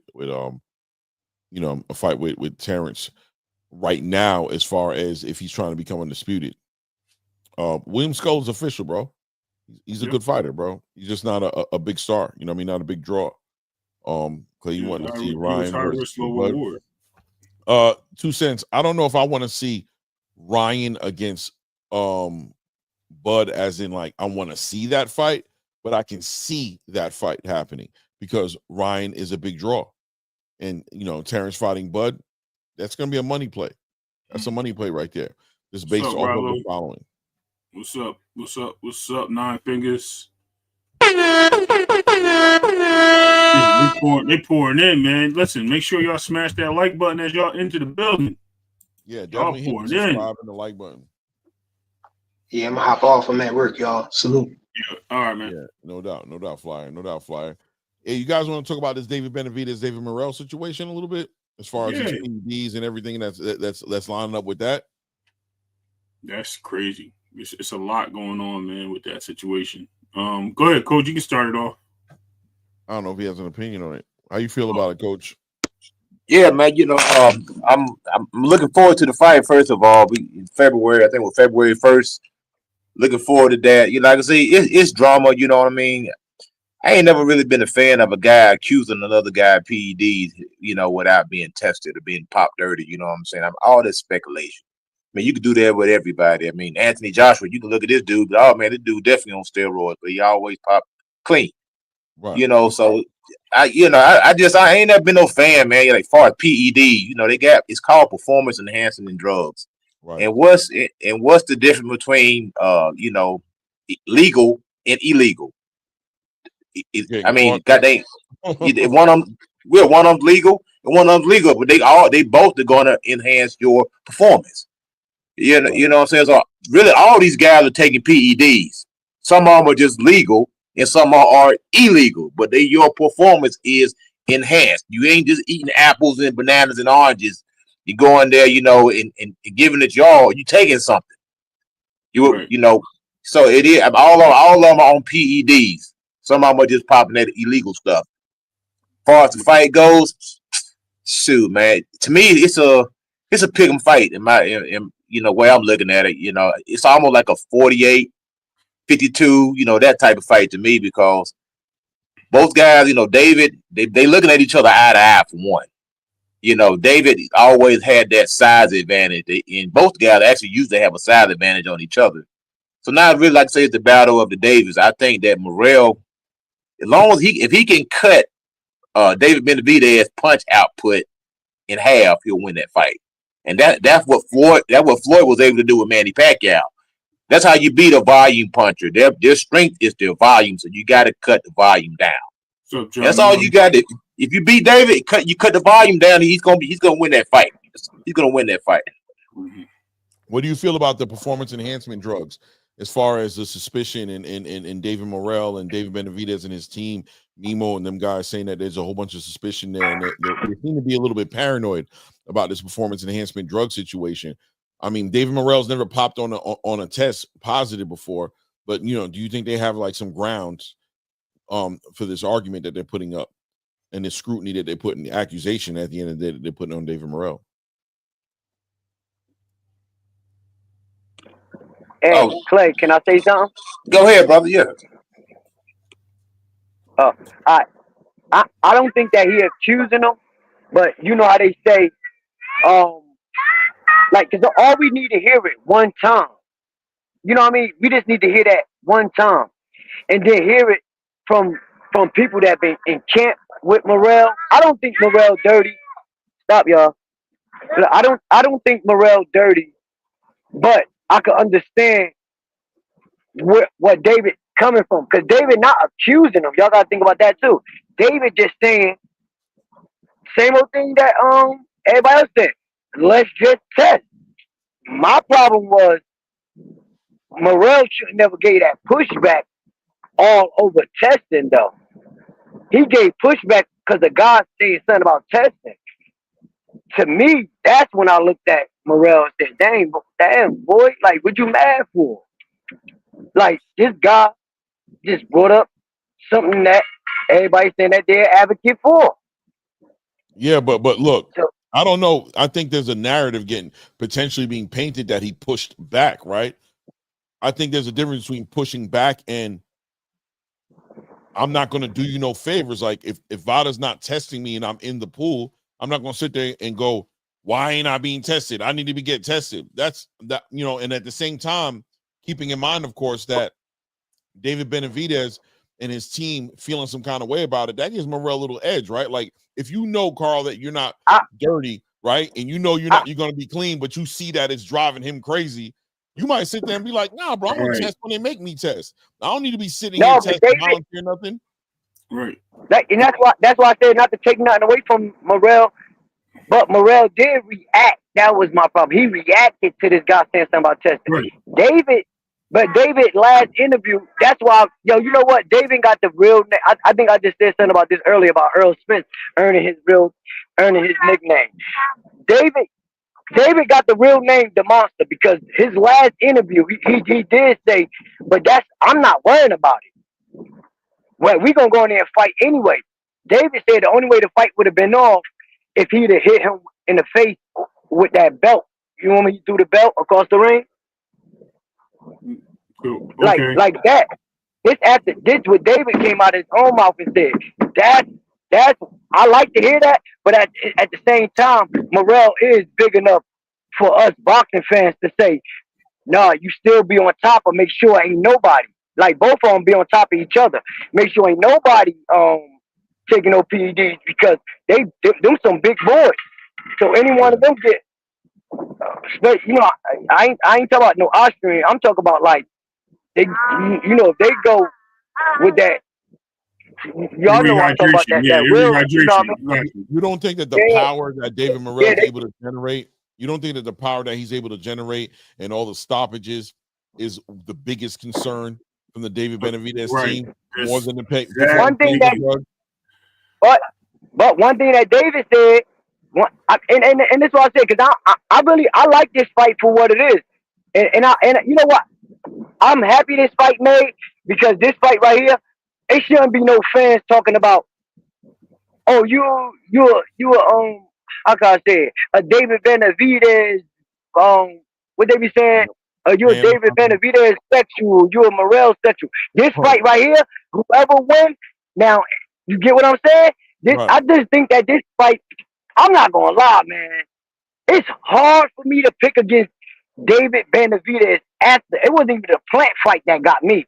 It was after he did that to Demetrius Andrew, man. Yeah. After Andrew, I said, who gonna beat Dave? It's gonna take somebody like what's his name, Bavard or one of them. I don't see nobody beating David Benavidez because y'all got to think about how skilled Andre is.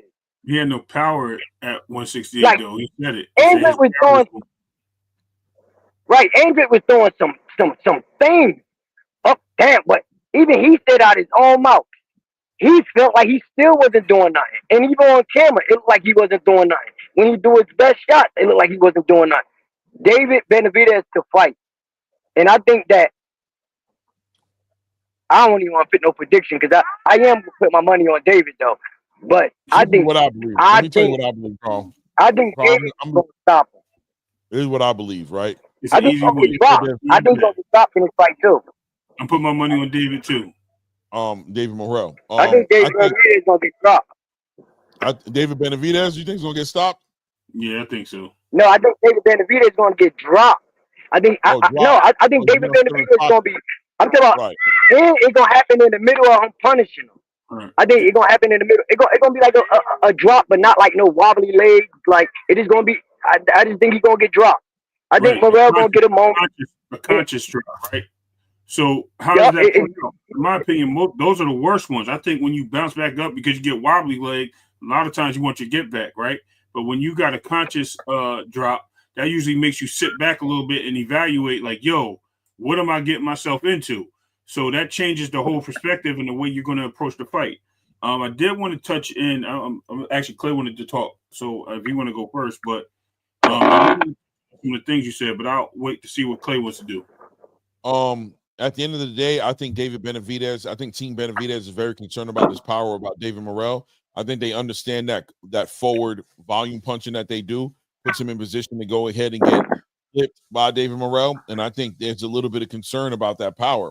And they want to make sure that power is on the up and up and that it's not being juiced. I think they're showing their hands a little bit with how much they're putting in on David Morrell being tested. Because listen, man, Victor Conte said he got word from Tom Brown that they've paid the top dollar to have David Morrell tested.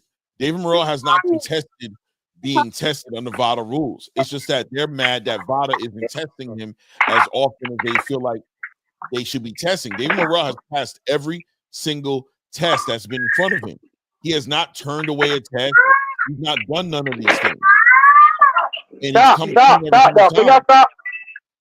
Which is why David Morrell has said it.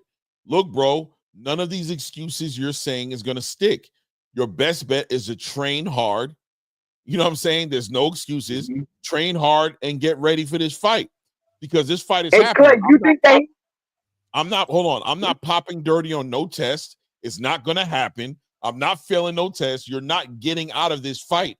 We're fighting on February 1st. I'm coming clean, and you need to be more prepared for the power I'm throwing rather than trying to discredit me and turn me into some cheat that you never had any proof to back up any of your accusations. On top of that, the only person who's actually been caught with any type of substance in their system is David Benavidez. David Morrell's never popped on no test, never came up funny results, nothing. This is just a story that's being built up around David Morrell. He's really, in all reality, never been caught taking any performance enhancement drugs. Right. Let's be honest. But do you really think, Clay, keep it real? I mean, I'm just saying, like, it's just a question at this point, you know. Yeah. Do you, like, your hearts to hearts, do you really think that David Benavidez really, like, you think he thinking about, like, that power? Like, I can't see it. Absolutely. I think if he's not, he's a fool. Yeah. But I think more than him. And you just made hey, Clay, get out my head, man. That was the whole reason I'm asking you, because I was about to say, now, thinking like that might mess him up, because I believe that Morrell hitting hard. I don't think Morrell hitting hard as we salute my guy, Vic. Shout out to Vic. Season. Oh yeah, I like his channel too. Yeah, man. Everybody got on some good channels. But yeah, the reason why I was saying, I was about to say now that would be the setback, because then that means he would not be going in there as hungry as he went in there, even for Caleb Plant, even for Boo Boo, because he put them up as a threat. I ain't gonna lie. I thought Caleb Plant was going some way, somehow. That same old punch that he landed on Darrell, some way, somehow, I thought Caleb Plant was gonna land that on David Benavidez. No lie. But I think the problem is, and a lot of people ain't gonna keep on talking about it. A lot of people ain't gonna bring it up, but they bring it up every now and then. I truly, truly believe in my heart that people is not nervous of anybody like David Morrell. It's what get me. It's the same thing that get me, and that's Victor Conte. And the only reason, and like I said, for all the Victor Conte lovers, I look, no disrespect. I just can't. If I was a fighter, I just can't go up against nobody, against a guy that can break down how much you have in your system. What is this? What is that? What is that? Boom. And then on top of that, tell the media himself that it's undetectable steroids that he can get away with. Like, I mean, he said this stuff. And then I actually, remember Clay, I said I just recently looked at the documentary. That right there is scary. For the sport to be in the sport that we in, but that's scary. Carl, the reality is, until somebody pops dirty, they haven't, man. And it's just never gonna go over. Nobody's gonna crucify somebody, or there's never gonna be an athletic commission that's gonna sit there and make you guilty when you're not guilty just because of who you're affiliated with. They've allowed Victor Conte to come into the space in the capacity that he's in the space, and we have to accept the fact that he's here and that he's going to operate in that capacity until somebody says something, or until somebody with power moves. But Clay, that's not scary though. No, it is. That's not scary. You could die in the ring. Get punched in the head is scary. I get that. But I'm talking about a guy that said he can give you drugs and they can't catch it. Clay. That's not. Wait, hold on. I'm going to move on from this. I want to bring Too Rich into the conversation and other people. But I'm just going to say that at the end of the day, and it always comes down to that. At the end of the day, he's here. And the boxing space and the sanctioning bodies and the athletic commissions that are involved in making these decisions have accepted his presence in the capacity that he's in. Being scared, having second thoughts, third thoughts, whatever you want to think about his presence is one part of the conversation, but it's not going to get in the way of this fight happening on February 1st. Shout out to Too Rich in the building. Too Rich, I respect the That's not what I'm not saying that. Let me Too Rich choked off. All right, look. So at the end of the day, like some of the things you touched on, right? As Clay was saying, I'm gonna just double down. You have to look at the fact that Benavidez is looking like he's playing mind games, right? He's trying to get into the head of Morrell. Morrell's getting frustrated because he's tired of hearing the allegations. That's what it looks like because he's been accused of this before. There's been many people talking about this. So now you got somebody calling you out in your face on this, and you've done everything right in your mind. Let's just look at it from a standpoint of an innocent person. You did everything right in your mind. Now you get into the biggest fight, and this guy wants to tell you he's going to pull out if you don't do testing. That sounds kind of weird, right? That makes me upset. Like, yo, why are you acting like this? Now and then Benavidez said he was going to pull out. Then he said he wasn't unless he got hit with the belt. To your point, right? Benavidez definitely has his issues with having somebody the same size as him. I think and a scary power at this point. At 168, they never fought. He's been calling Benavidez out for a long time. Benavidez moved up to made this fight happen on the behalf of PBC because he said he wants the big fights. He's not running from anybody, which I respect. But the first thing we get and thing we see, and don't get me wrong, Benavidez is a great fighter. The first thing we see is a way to play mind games with his opponent, which that's what it looks like it has been.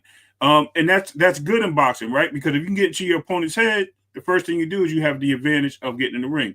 They're both going to get in the ring. They're both going to have butterflies until the first punch and sweat drips off their skull, and they can pause and they can get into this situation of the action. Once that comes down that line and them lights start flashing, then we'll start seeing how these guys react in the ring. The test is going to be done accurately. We'll see how accurately, and we'll see how it goes down that road. But other than that, man, you know what I mean? I don't think we really got much to talk about in this conversation. As far as Victor Conte, and I'm going to stay short on this because I want to drag this out. Victor Conte was with USADA, and he knew the rules of USADA because USADA was on a scheduled program, okay? That was with the Olympic testing. right? And he did a lot of this stuff with the NFL and Major League Baseball. They were all scheduled. Any pops or anything of that nature, he knew the schedules. If he knows the schedules with VADA and he's giving them supplements, whatever, they haven't been caught, as Clay said. We don't know what's going on. These guys have been tested randomly. You got guys in 365. Devin's trying to do 365. Nonito, shout out to Rachel Donaire that did 365. You had Canelo do 365 after his clenbuterol situation, right? They put him on that. The WBC is a big standpoint of using VADA and clean boxing program. So we have to look at this, and a lot of sanctions, I think, are moving forward towards this. So we have to look away from what's going on in that sense and using Victor as an excuse of why fighters, because they have a snack shirt on or snack products. Can I ask you something on top of that? Let me land a plane and then let Clay direct the panel. So we have to stop looking forward to looking to blame people without evidence. And that's a lot of problem. People are proven guilty, and we prove a lot of people guilty without having the evidence, the substantial evidence to make them guilty. And that's just the American way, right? So you wouldn't like to be proven guilty for something that you didn't do. So I think we should let things play out. Time tells the story. I say it all the time. So let the time tell, and then we'll figure it out. Go ahead, and like that's why I like having conversations like this, because like I like that you said that them exact words right there. I can't see nothing different that Victor Conte is doing now that he was doing back then. The same old thing I seen on that documentary is what I see now. Nothing changed. I hear people saying out of his mouth. I think I just made a post about this or something, and I was asking these same exact questions. Now, if anybody could point out to me the difference that they see Victor Conte doing, not saying it, but doing, then I could say Victor Conte changed. I didn't see no change. I didn't see nothing different from what I seen on that documentary. I really sat back and looked at the whole documentary. I hear the same words. I hear the same what's called. I see the same patterns, the same footsteps. I don't see nothing different. He just said something different. Okay. That's the only difference with Conte. And like you said, we're not even going to stay on that, but that's just what I see. And I'm pretty sure everybody see the same old thing that I see. You know what I mean? Like I can't say I got change if he didn't change in my face. If I didn't see no change. Again, that's your opinion. I can't change your opinion. The Victor. Did you see a change though? Did you see a change? My bad, Clay. The Victor Conte conversation is science. It's facts over feelings. It's truth. Right. Over lies. Right. And the facts is his fighter ain't pop on no test. David Morrell hasn't popped. Devin Haney hasn't popped. Jaron Ennis hasn't popped. Terrence Crawford hasn't popped. Boo Boo Andrade hasn't popped. Caleb Plant hasn't popped. None of the None of the fighters that are underneath his program, under his snack program, have popped. So the concern can be there, and everybody has the right to be concerned as they want to be. As a fighter, if you want to be concerned, but you can't sit there and make an excuse. And that's what David Morrell's trying to say. At the end of the day, bro, February 1st we're fighting. You know why? I'm not failing no test. If you want to take context, I'm not matching them together. I'm not matching them together. But you're going to be dealing with the power of David Morrell on February 1st. Yeah, but I'm not matching them two together. As long as he doesn't fail that test. Yeah, I wasn't matching them two together. I wasn't saying like what I was talking about. Victor was talking about Victor in the sport. I wasn't saying like David Benavidez talking about Victor Conte. No, what I said about Victor is something that I've seen myself. That's something, like I said, if anyone y'all can even tell me or point me into the video. Why is Victor Conte being brought up in the conversation if it has nothing to do with David Morrell and David Benavidez? Let me move on. Mr. I respect the help. What's good, family? How you doing, man? What's going on? What's good, family? How you feeling? You just building? You just hanging in there and just gonna tap in when you're ready, or you feel like saying something? Yeah, can you hear me? Yeah. Okay. Yeah, I'm ready. I've been listening, man. And my point is this: I do think David Benavidez had reason for cause when it comes to Morrell, because like I say, you know, until Ryan popped for PEDs, he hadn't popped either. But the streets were already talking with Tank. Them already said they thought Ryan was juicing before that fight. The reason why they put him on the extensive drug test, and so you know the streets talk. And when it comes to Morrell, it's just alarming that last fight that he had with that guy, they moved the whole fight to Minneapolis where they don't drug test boxers. That's suspicious. That's weird. I mean, it's weird. Okay, now he's been testing. He's clean. Cool. But as David Benavidez team, I definitely think they had cause for suspicion. But now, you know, like I say, now Morrell is clean, whatever, let the fights begin or whatever. But I do not have a problem with that suspicion because nobody wants to go through that Devin situation. Now, as far as Victor Conte, man, I don't really understand all the big deal with Victor Conte. What I can tell you this, if a fighter wanted to get some PEDs, he don't have to go to no Victor Conte to get no PEDs. Right. You know, everybody know where to get their stuff from, bro. You don't need Victor Conte if you want to pop dirty. What the name?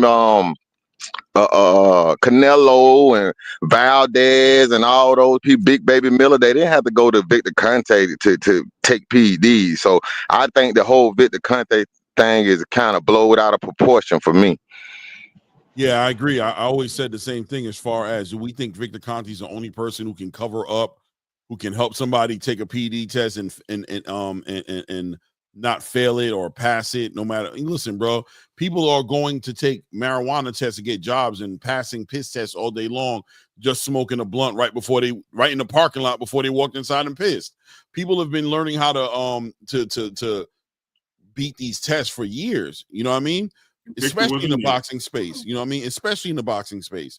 So at the end of the day, Victor Conte is not the end all be all to the whole entire performance enhancement drug issue or epidemic that's going on in boxing. There's plenty of doctors who've been doing it, bro. Like it's never going to stop. The tests that are there. The program that's there, the system that's there is what's there, and that's our best chance of catching anybody dirty in this space. And we have to be cool with that, satisfied with that until it gets better. And these fighters like David Benavidez, he can communicate how much suspicion he has, but ultimately on February 1st, David Morrell, if he passes all his tests, he's going to be fighting against a David Morrell who's a hard puncher, and he needs to take that into consideration before walking down this dude and trying to be like, you know what I mean, being the monster in the ring with another monster. And I think David Morrell has a point when he says that's what the issue is. The issue is he knows he's dealing with somebody who can throw back what he's throwing at him. He knows when he throws a punch at me, what I'm throwing back has just as much game changer energy behind it as to what he's normally doing to a Caleb Plant or what he's normally doing to a Anthony Durrell or what he's doing to a Boo Boo Andrade or Lemieux or whoever he's in the ring with. He's dealing for the first time, he's dealing with a monster just like himself. He's not just going to walk me down, not caring, taking these right and left hands. It's not happening. He needs to pay attention to what I'm throwing at him because I could change the game. I could walk him into something and stop it. And David Benavidez is going to get an opportunity to show the world that he's really him when he's dealing with a fighter that no longer can be bullied. And that's what Canelo Alvarez said, right? David Benavidez is not a big deal to me. I haven't seen nothing in David Benavidez except for 25 extra pounds on fight night. That's what Canelo said. So let's see what happens on February 1st against a fighter who does not care about 25 extra pounds. Clay, I heard this before. I ain't even gonna hold you. And that sounded good that you see that sounded good. I ain't even gonna hold you, Clay. You spoke up and you did, and to me, I really would have thought. Now, if David Morrell came out his mouth and said something like that, that's right. Where the respect comes from. I ain't even gonna hold you. And I feel you. Let's just say we hope that he's thinking like that. I gotta give the edge to David Benavidez. He's been on these big stages already. I don't think he's thinking about that small margin of this guy saying, I got something that's gonna throw back to you. I got something that's gonna margin, Carl. That's a big margin. That's the difference between the only reason I say it's a small margin is because I'm not gonna sit there and just look at Demetrius Boo Boo Andre, and then look at Caleb Plant. Like they was like these were some tune-ups. They weren't David tune-ups, but they're Benavidez not lost punching the hard like touchdown. David Morrell. They're not punching hard like David. How I don't know how. I don't think none of we seen. I'm not gonna lie. We seen David Morrell in there with tomato cans. So if he go in David this Morrell fight punches hard, and bro. David, All all I'm saying, if we go in this, oh yeah, and another thing I do want to say though, Clay, PEDs don't mean a fighter win because Frank Martin got but it helps a fighter. It helps a puncher I know, punch harder. No, I get that, but that don't mean automatic win because Frank Martin just got cheated by Rivera, and Frank Martin dog walked him through the whole fight, and this guy still ended up popping. So Right. that don't automatic mean win, and I just think that it's only right as a boxer. You can't just sit there and say that David Morrell don't supposed to talk about that, especially if that's what's going on out in the world. I'm hearing this and I'm hearing that because I'm pretty sure we heard that. Oh, the only reason David Benavidez has been beating all these fights, not just the 25 extra pounds, but we heard that he been popping. Imagine that if that was out in the street, what Morrell would be saying. Even if Morrell was a dirty fighter, Morrell would bring that to the front light because everybody in the street's talking about that. That's just how I see it. You know what I mean? That's how I know if that was me. That's how I look at it. Well, let me ask you this. Who does the edge go to in this whole entire situation? Does the edge go in David Morrell's direction, being that he has the leverage of living rent-free potentially in Team Benavidez's mind about what he could and couldn't be doing, about the kind of fighter he's in the ring with, or does it give the edge to David Benavidez to be cautious and to change his game plan potentially to factor in that he's dealing with somebody who may be in performance enhancement drugs and punching harder than the regular fighter because of the enhancement drugs? This one of those fights. And tell me if I'm lying or not. This one of those fights that it ain't gonna take the weigh up, it ain't gonna take the weigh in, it ain't gonna take the press conference that's coming up right before the fight. This gonna take, and all we can do is talk about what we think gonna happen. This gonna take when them two jump in the ring. That's when everybody gonna see everything. Because we can't speculate. All we can really go off of is David Benavidez going to do what he's been doing. Morrell going to come in and we can't say do what he's been doing. He got how many fights? You know what I'm talking about? The David Benavidez that fought Caleb Plant, the David Benavidez that fought Boo Boo Andrade, right? Who was that? That was a guy who walked forward, overwhelmed his opponents, tested their conditioning, and ultimately end up winning the fight based on his conditioning and his volume punching, right? Let me tell you what. Answer that question real quick. Is that how David Benavidez, the David Benavidez that fought Caleb Plant, right? That fought Demetrius Andrade. How did he win those fights? Was it not through volume punching and pressing and walking through shots and not and having a iron chin or a granite chin and taking shots, but just ultimately being able to overwhelm his opponent? Is that who he is? Wait, right there. I like that because that's good. That's a good question because now you just made me really, really remember that I was just talking about David Benavidez did not fight the same fight that he fought Caleb Plant and Morrell. There was two different fights. Now, me personally, I say if he fight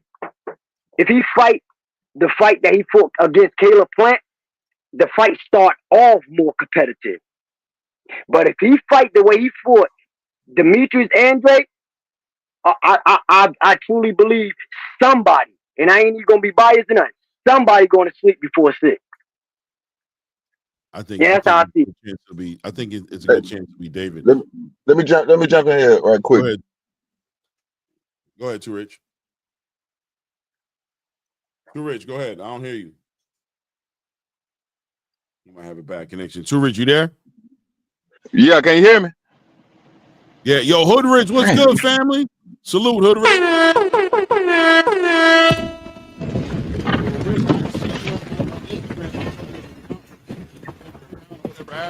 I was actually looking for you just recently, But glad to see you in good spirits, brother. Are you there, Too Rich? Go ahead.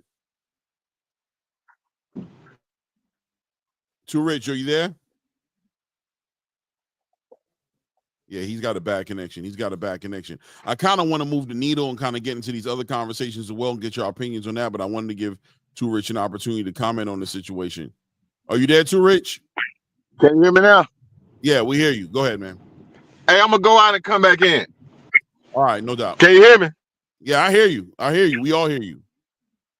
Yeah. Yeah, you might not hear us. It don't sound like you hear us because it seems like you're not hearing us. I heard him a little bit, but yeah, I heard him, but I don't know if he heard us. Yeah, Can you hear me now? Yeah, you hear us? Yeah. You can hear me? Yeah, we hear you. Yeah. Clay.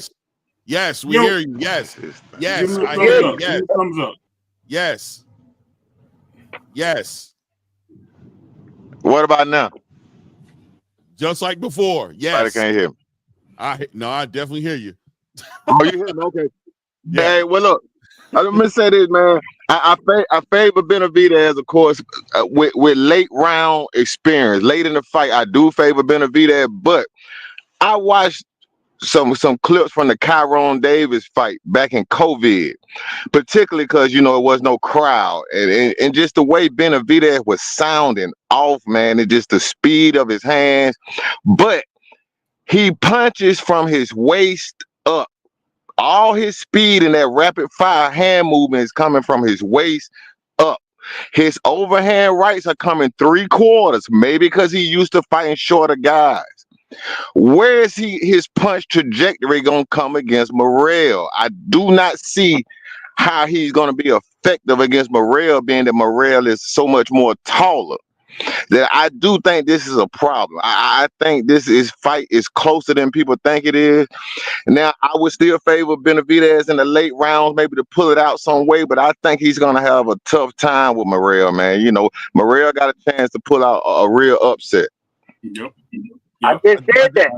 I think Morrell athleticism and power is going to be, and I think his athleticism and his boxing IQ is going to be a lot more effective than people think he is. I think you're going to see him pulling him on angles. I think you're going to see him engaging him on angles, forcing David Benavidez to use his feet that David Benavidez is weak in doing. And I think in the process of doing that, there's going to be opportunities in there for him to walk David Morrell into some bad left hands, bro. And go ahead, Coach. Oh, yeah. So I think the same thing, Clay. I think that what everything Coach just said, Too Rich just said was like it's on point. I think that if it goes past the 8th round, I think we start seeing Morrell get tired. I think he has an issue with the weight, and that type of output that he puts, because he throws a lot of haymakers and things of that nature. He's a power puncher, so I think he can wear himself out. He's almost has that Mike Tyson combination, right? Remember Mike Tyson used to, when he was young, he got past certain rounds, but when he got older, he couldn't get past the 6th or 7th round without, tiring out, and people start taking advantage of Mike. I think his last fight, he went the distance or had a late round knockout was Razor Ruddock, in my opinion. But as far as David Morrell, I think if he can get anything past the 8th round, I think he starts wearing down. And I think once he starts wearing down, that's when David Benavidez is going to try to take him to the deep sea, right? Deep blue sea, trying to drain him, get them all, drown them in the water. My bad, not drain them, drown them. And pause on that, by the way. But and get them and get them in the nasty waters out there and just make them and kill them. You know what I mean? Soak them to death. That's it. As far as we get into the situation with Morrell is just straight power, and Benavidez is not a fast starter. He comes out, he's very flat-footed. He likes to sit back. He moves backwards a lot. He likes to put his he likes to use the uppercuts, as you're coming forward to try to catch you off guard. He does use those little baby hooks a lot too. It's that 1, 2, 3, 1, 2, 3, and then he hits you with a couple uppercuts, right? Rallo, 2 cents. Yeah, that's them too. I ain't messing with them. Yeah, y'all crazy. But I think that this opportunity is going to be Morrell's opportunity to put David down. And I think he stops him, man. I think he stops him with about the 6th round. Yo, I want to jump in real quick too. I just want to. I'm gonna be quick. I think we forget that Ronnie Shields is a much more experienced corner man fighter than what David got going on his corner.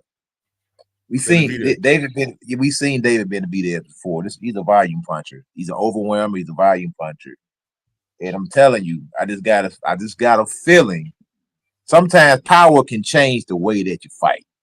Man. You willing to let your hands go because you ain't got nothing to worry about coming back.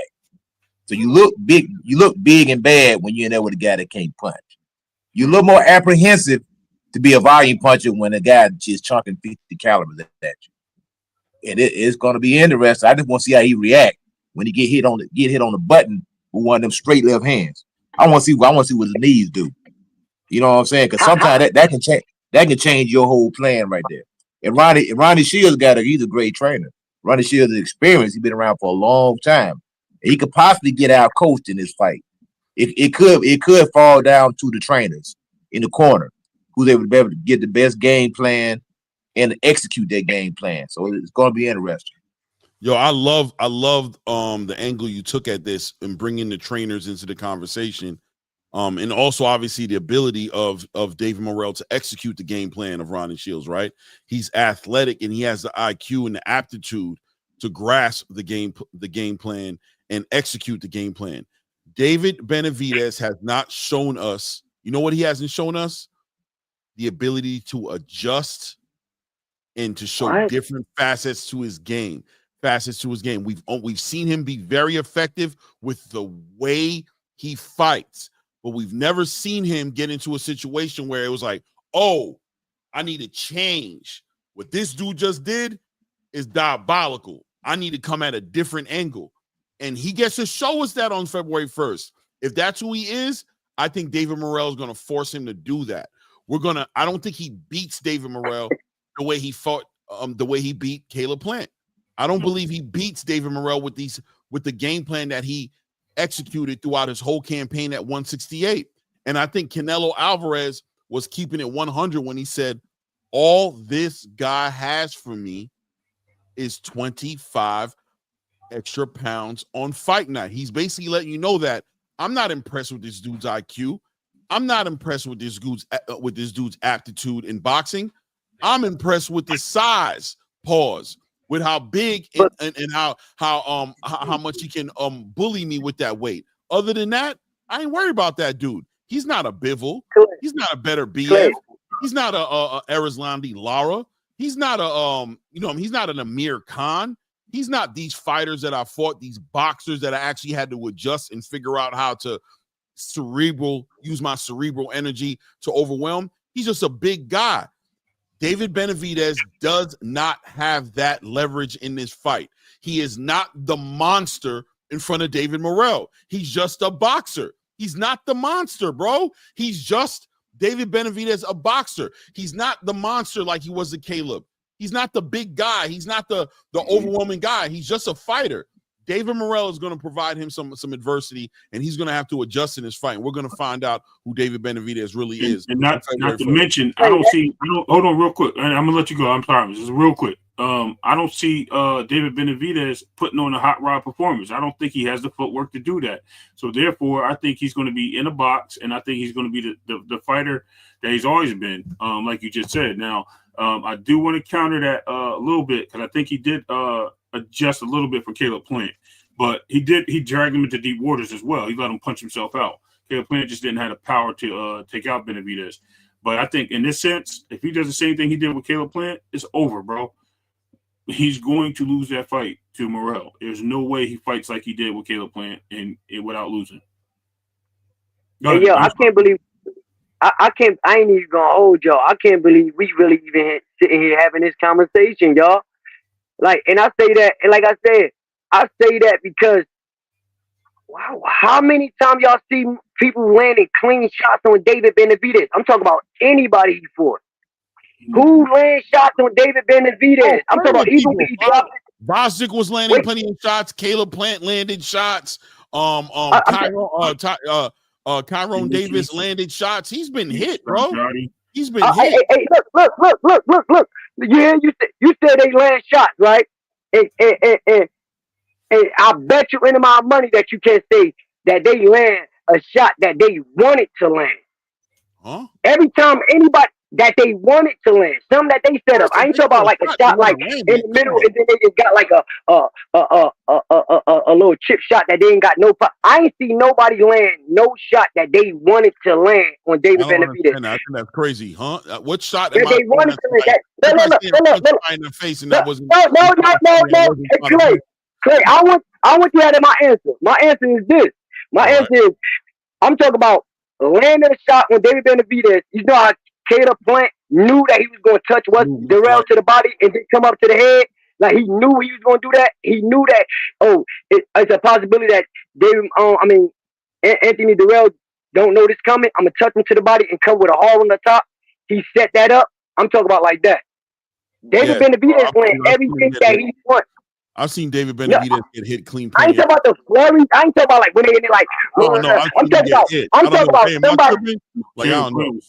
Touching his chin, bro. Yo, I seen him get hit. Wait, Benavidez can get touched. You need to watch his fights again, bro. He gets hit. So that should tell y'all something. That's what they're talking about. They're letting you know that they call him RoboCop because he just walks forward. He has bad foot position and he gets hit. He's there to be hit. All right, look, let's say Morrell fight that same fight that he fought Hot Rod. I'm talking one round number one. Because Hot Rod is a different fighter, bro. Right. David Benavidez isn't going to fight. David Morrell fought Hot Rod based on the way Hot Rod was fighting David Morrell. David Benavidez is not going to fight David Morrell that way. Okay, I got one better for you then. The same fight, Hot Rod. What about the time in round 3 or 4 when Hot Rod started? Wait. I know, but when Hot Rod stepped in and did the David Benavidez, High guard stepped to him. What about that? Why? Hold on. Salute to Well Connected. I'm just asking because I seen the same fight y'all seen. Listen, Carl, you gotta understand too that this is his first. That was his first move up in weight, so the power transition wasn't there yet. There's a lot of things that was going on in the fight with his season. That fight is not a good fight to use against. And you have to Hot Rod was around the ring. He was moving. David Benavidez is a statue. He just walks backwards and turns. Like he doesn't have lateral movement. He doesn't, bro. And I don't see how y'all don't see that. Wait, how y'all don't see that? I respect David Benavidez. But he got flaws. Wait, true or false? David Morrell. I mean, not David Morrell. What's his name? Dimitri Andre. Dimitri Andre. Yeah, we all say. Wait. I ain't talking about that. Wait, so we all can say without a shadow of a doubt that dude can box, right? Yes. But he couldn't punch. We all can say he didn't have the power. I get that. Now just name me something that he landed, even with no power. Just something like say, somebody mad shots, body shots, everything. He landed good stab.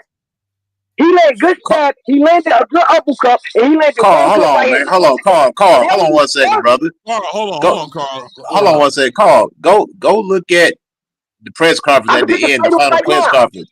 His face is marked. Hold on, brother. Give me a second, man. Just give me 10 seconds and you can have it back. I promise. Just give me 10 seconds. His face is marked up. His last fight, when he fought Vosnik, he had a freaking softball on the side of his face. His eye was like a baseball. It was swollen up. This dude gets hit, man. He's all offense or he's all defense. He either shells up or he's punching. There's no counter punching in between. Shell up, punch. Shell up, punch. Shell up, punch. Yes. Go back and watch. He shell up and punch. He's not a counter. David's not a counter puncher. Yo, you talking like a bias. I ain't never heard nobody say that dude can't counter punch. That sounds a real bias. He's not the first of all, he's said David can't counter punch. Yo, you're not watching the fights accurately or something. David Benavidez. Wait, I'm not looking at what y'all looking at. Bro, I promise you. The watch. I'm not saying he don't get touched, but he don't get touched as like to the point that we all like, woo, if that was somebody else. Woo, no, come on, let's be for real, y'all. He getting touched with something that y'all just happy with something landed. No, I'm talking about you just haven't seen him get punched by somebody who can punch. Right. That's what it is. I promise you'll see. I'm telling Clay, you. you still ain't answer my question, Clay. Leading towards David Morrell. But Clay, you still ain't answer my question, Clay. Because you know man, you got a lot of questions. Which one is it, brother? Come on, man. You got to give us time. You shooting questions all over the place, man. Like a machine gun, you shooting question after question after question. That's okay. All right, so how many? Look. I just did a video about how people start saying things and then they run it together like in a code. Like I just did a video and I just said this, and the reason why I said that because I guarantee you, if I shut down right now and say, okay, now what question did I ask? Y'all know I didn't ask no questions, but just because he just said that, and then he just act like he had a machine gun, and like, come on, that's what I'm trying to say. I didn't ask no questions, and the question that I did ask, but he didn't answer it. You're not letting people have a conversation with you. You're just going. But Clay, I just gave it to you. Look, you're doing it right now. For us to be involved in the conversation. It's the truth, Carl. It is what it is. Yeah, you're right. Because Clay, you didn't even answer my question. You said you was about to answer the question, and then you didn't. And then everybody stopped, and then he jumped in, and then he said I asked mad questions, and then he did the machine. I know it's like we gotta wait for you, dude. It's like a 5-second segment. We just gotta jump in real quick, and then you just you feel me? He's just messing with you, Carl. No, we ain't messing. I know that, man. Look, let you know what you do. No, and I feel you. I've been on every channel, probably not every channel, but I've been on a couple of channels. And you know one thing that I do hold a reputation of? Mm-hmm. Nobody, not even you, Clay, you, Blue, nobody ever told me I was lying. Nobody never said I lied about nothing. You're lying, but you make it hard to talk. Yeah, I just said lying. Okay, my bad about making it hard for talk. You know what? I can fix that. I can fix that. Look, we're just gonna interrupt you if we feel like it's going too far, and this is a relationship we have. We know how to deal with you. My bad. We know how it is. It's all good. Go ahead, Carl. We like. Hey, Clay, how many fighters landed shots on David Benavidez that they wanted to land? Okay, that's a good question. I'm going to tell you right now. I'm talking about because David Benavidez lands overhand with 1-2. Right, I'm gonna answer you because the only person that he fought, I think that was a true combatant was Benavidez, who took the first 5 rounds of that fight easy from Benavidez. At the end of the day, I'm just letting you know he is capable of being hit. Andrade was hitting him with punches that he wanted to until he got tired because he's never been 200 pounds in a rehydration before. He said it. I've never been close to 200 before. You have to look at, and I can go back on other fights, but I'm just talking about recent fights that he had, right? So if we're going to look at Vazek. Vazek was hitting him at will. I mean, yes, he was blocking some of and parrying some of those shots. Vazek was coming forward that whole fight, so he never did anything to take him off the track. So we have to understand that Benavidez has been hit, bro. He has been hit. Not like once in a blue. Like every fight, he gets hit. You'll see. He's so Morrell hit harder than Vazek. Ronald Ellis touched up David Benavidez. Go back and watch that fight. He landed countless shots on him. You're right. And Ronald Ellis, one of my favorite ones. He's one of my favorite fighters out there too. I like that, and I was rooting for him that fight. To be honest, I was hoping that he beat Kyron Davis. I was hoping Kyron Davis beat David Benavidez because of short notice, and I didn't like. I ain't gonna front. I like Kyron. I like his style. But I heard him say that Vazek was landing shot after shot, big haymakers. He was doing his thing on David Benavidez. Okay, let's just say I agree. Okay, do y'all think that David Morrell hit harder than Vazek? Yes. Stop him from keeping. 100%. Okay, and that right there, that's all we gotta wait to see. I can't ask no more questions on top of that because I gotta wait and see that now because I thought that Caleb Plant, if he landed a shot on David Benavidez, David Benavidez was gonna go out. So hell no, Caleb ain't no puncher ever. Nah, he just landed a good shot on the rail. And one thing about being a puncher. One thing about being a puncher, you fight like a puncher. See, Julian Jackson was a puncher until he landed. Hold on, man. Give me 1 second. There you doing it again. My bad, but I forgot. Give me 5 seconds. All right, go ahead, man. Go ahead. No, my bad. I just had to bring that out. Why is Dick a puncher? My bad. Okay, go ahead, Coach. Yeah, like I say, Julian Jackson was a puncher until he ran into Gerald McCullough. So and one thing about Morrell, he's a power puncher, and power punchers fight like power punchers, and he know that's his advantage. He's gonna bring that to the table, and I'm telling you, don't be surprised. I'm not telling nobody. I think it's a true 50-50 fight, but don't be surprised if David Benavidez gets knocked out. I'm just gonna put it like that. I wouldn't be surprised if I wouldn't be surprised if Morrell lost the fight, but I think Morrell has the ability to knock out David Benavidez. Trust me. I think if he comes out, don't show him any respect and jump on him early, and they would put that fear in his heart. If you can make a man question himself and put fear, instill fear in that man, you can make your job a lot easier. You got to set that tone right from the start and let him know, yes, the power is real. So you better be careful. He ain't lying. You know why I like boxing? So y'all don't think that Benavidez can stop David Morrell now? 100%. Yeah, absolutely. 100%. It's boxing, bro. It goes both ways. I got some help up here. No, David Benavidez is him, bro. He's really him. There's no doubt about him. We're not trying to say he's a hype job or that he isn't who we think he is, but what we're trying to say is David Morrell is him too. He's really like that. Okay. Now I gotta say what I've seen. When they both moved up, a weight class. They was both new to the weight class. It looked like David Morrell power wasn't really translating. Hot Rod was moving around, bro. He was a boxer. He was moving around. Not like David. David's gonna be in front of him. Just understand. No, it's two different fighters. That's like saying. Oh, let me give you a perfect example right now. Beterbiev was not able to knock out Bivol, right? Because Bivol moved around, but he knocked out everybody else. Has he lost his power? Is he no longer a dude who knocks people out? Or is it Dmitry Bivol's stylistically made it difficult for Beterbiev to knock Bivol out?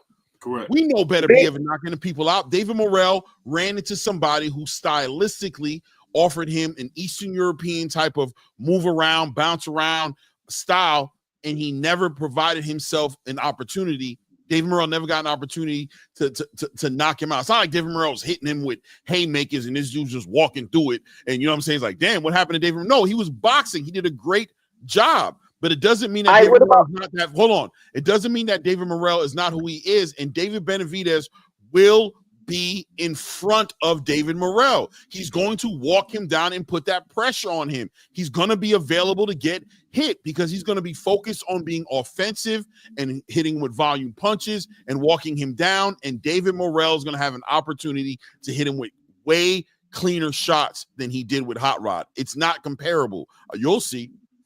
Hey, Clay. Hold on. Let me call out the chat. Hold on 1 second. Shout out to J Pit City putting some color in the chat. So let's keep in mind that David Benavidez was fighting Vosdick with a torn ligament in his hand and still outboxed him. 100%. I agree with you, J Pit City. I gave David Benavidez a lot more props for his victory over Vosdick than I do David Morrell for his victory over Hot Rod. I think he had a way bigger challenge in front of him with Vosdick, but at the same time, Vosdick was older, on his way out the door. We may never see Vosdick again. He may literally retire and not even fight again. He was on his way out the door, but still, look, the only guy that got lost to before David Benavidez was Artur Beterbiev. So he's definitely up there. And I agree with you 100% when you say that we have to take into consideration that David Benavidez had injuries going into that fight. So, he's going to more than likely be a way better Benavidez in his fight against David Morrell than he was against Vosdick.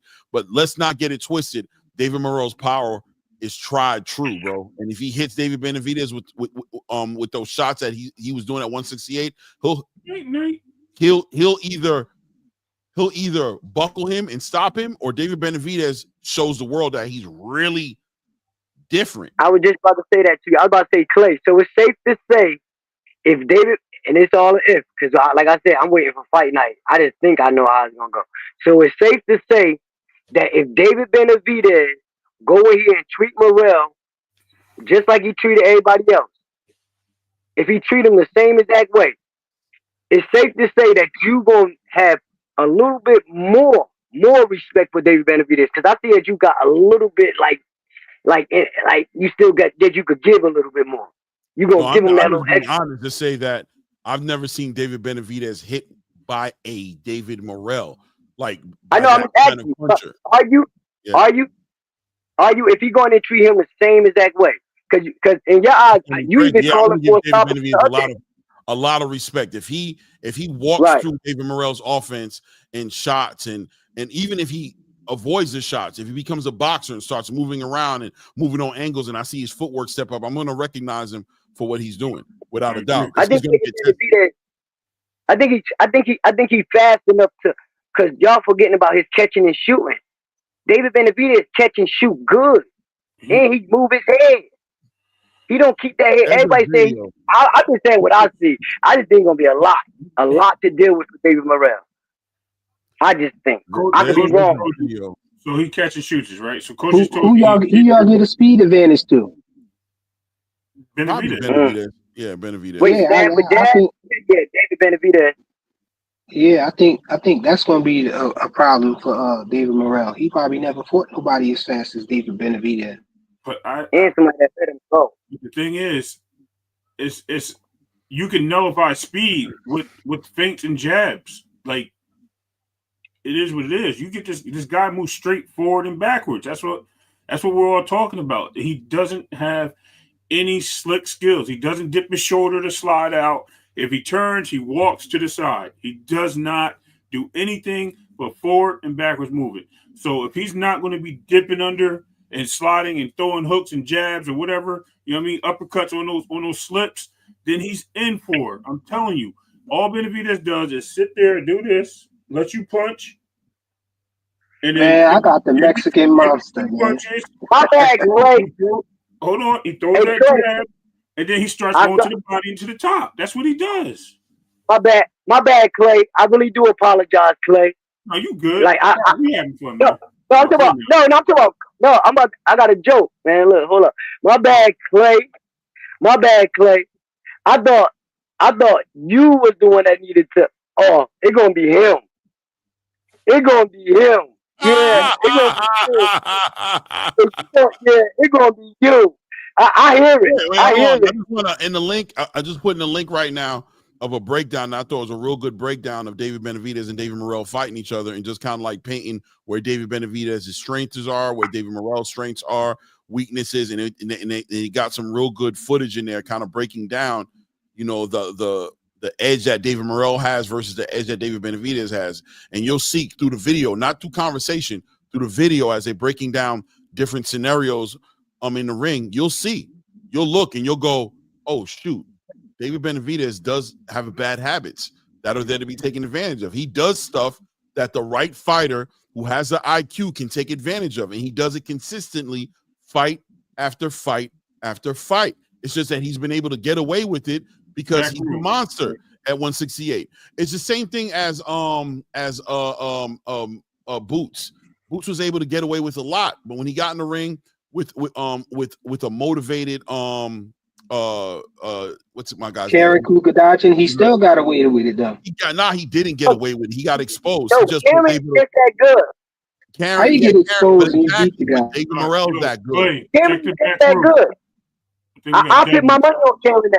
I put my money on Karen again. Wait, hold on. What happened? It's dub in the back. He said you don't see him or something. No, he's not in the back. He's not in the back. Hold on. He's not in the back. Yep. I put my money on Karen to be on Brian Dover Jr. I'm acting like I don't see you. You're not there. You heard me? In the background? Where you at? What you talking about, Dub? Hey, brother, my bad. I don't know your name. The one that's in the middle, the light skin dude with the New York Yankees. Bro, Clay, that's Sugar Ray Davis. Oh no, you talking about Ray? My bad. Ray, I ain't know your name. I ain't want to say, hey, you know what I mean? Like, but Ray, I got you. What's up, Carl? Go ahead. But Ray, like, I want to ask you something. Look, did you forget? And this real. This was some real boxing. That the Benavidez brothers, they both know how to fight southpaw and orthodox. Okay. I don't think I have to. You just sound like a fan right now, bro. You ain't breaking the fight crazy. down, man. You sound like a fan, man. No. Look. When we just went through a whole breakdown, right? I just threw that extra piece out there. Now I gotta sound like a fan. See what I'm talking about? All I said was that he can fight himself. All right. Carl, Watch out, Carl. They about to ask you what's David Benavidez's favorite candy or something, bro. Let me ask you a question, right? Nah. I didn't like to talk about boxing. Ninja. Give me answer. Hold on. Wait, everybody cool out. Hold on. Hold on. Let me bring Thomas Hill in and give me his intro, man. Salute to Thomas Hill in the building. Hey, man. Shout out to my good brothers Clay and Ray, dog, for making the horn available to someone like me. I'm just a peasant man here to get my frequency to fly, dog. You know what I'm saying? Shout out. Thomas. We don't get the horn. We're going to make other peasants going to jump up on here and start asking for the horn. We don't give the horn to peasants, bro. Yeah, right. Carl. We're going to start that. We're going to start that. I'm at the pause. Yeah, that's crazy. I'm at the pause because the frequency should fly. Okay, my bad. I guess you pause worthy frequent. Let me give you your answer to that. Ready? So, how has that being able that they can go southpaw, being unorthodox, right? They can go either way in a fight. How has that worked out for David his whole career fighting punchers? Please explain, because they fight almost exactly the same. I think Jose actually has more movement than David. I think David's more stiff. So how's that worked out for Jose is what I should say. Jose? Who Jose? You saying David and David, bro? They both David. I said Jose. You talking about the brother? You talking about the older brother?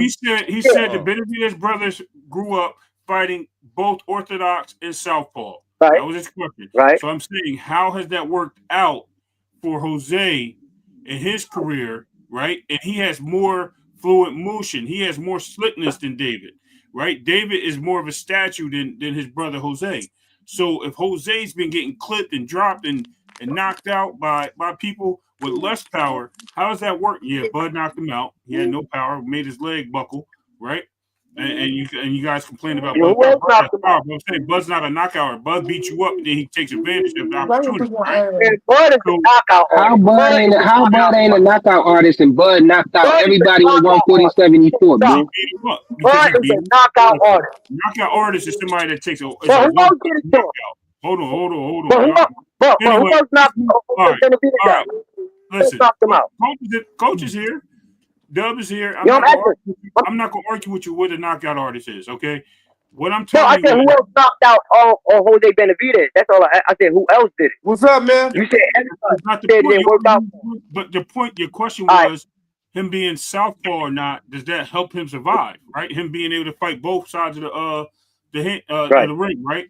So if his brother loses, right? If his brother lost, listen, if his brother lost and got beat up in multiple fights, fighting that way, why can't he? And his brother's a more elusive fighter, is what I'm saying.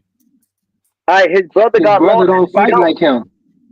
Yeah, his brother got lost and he don't. That's the answer to it right there.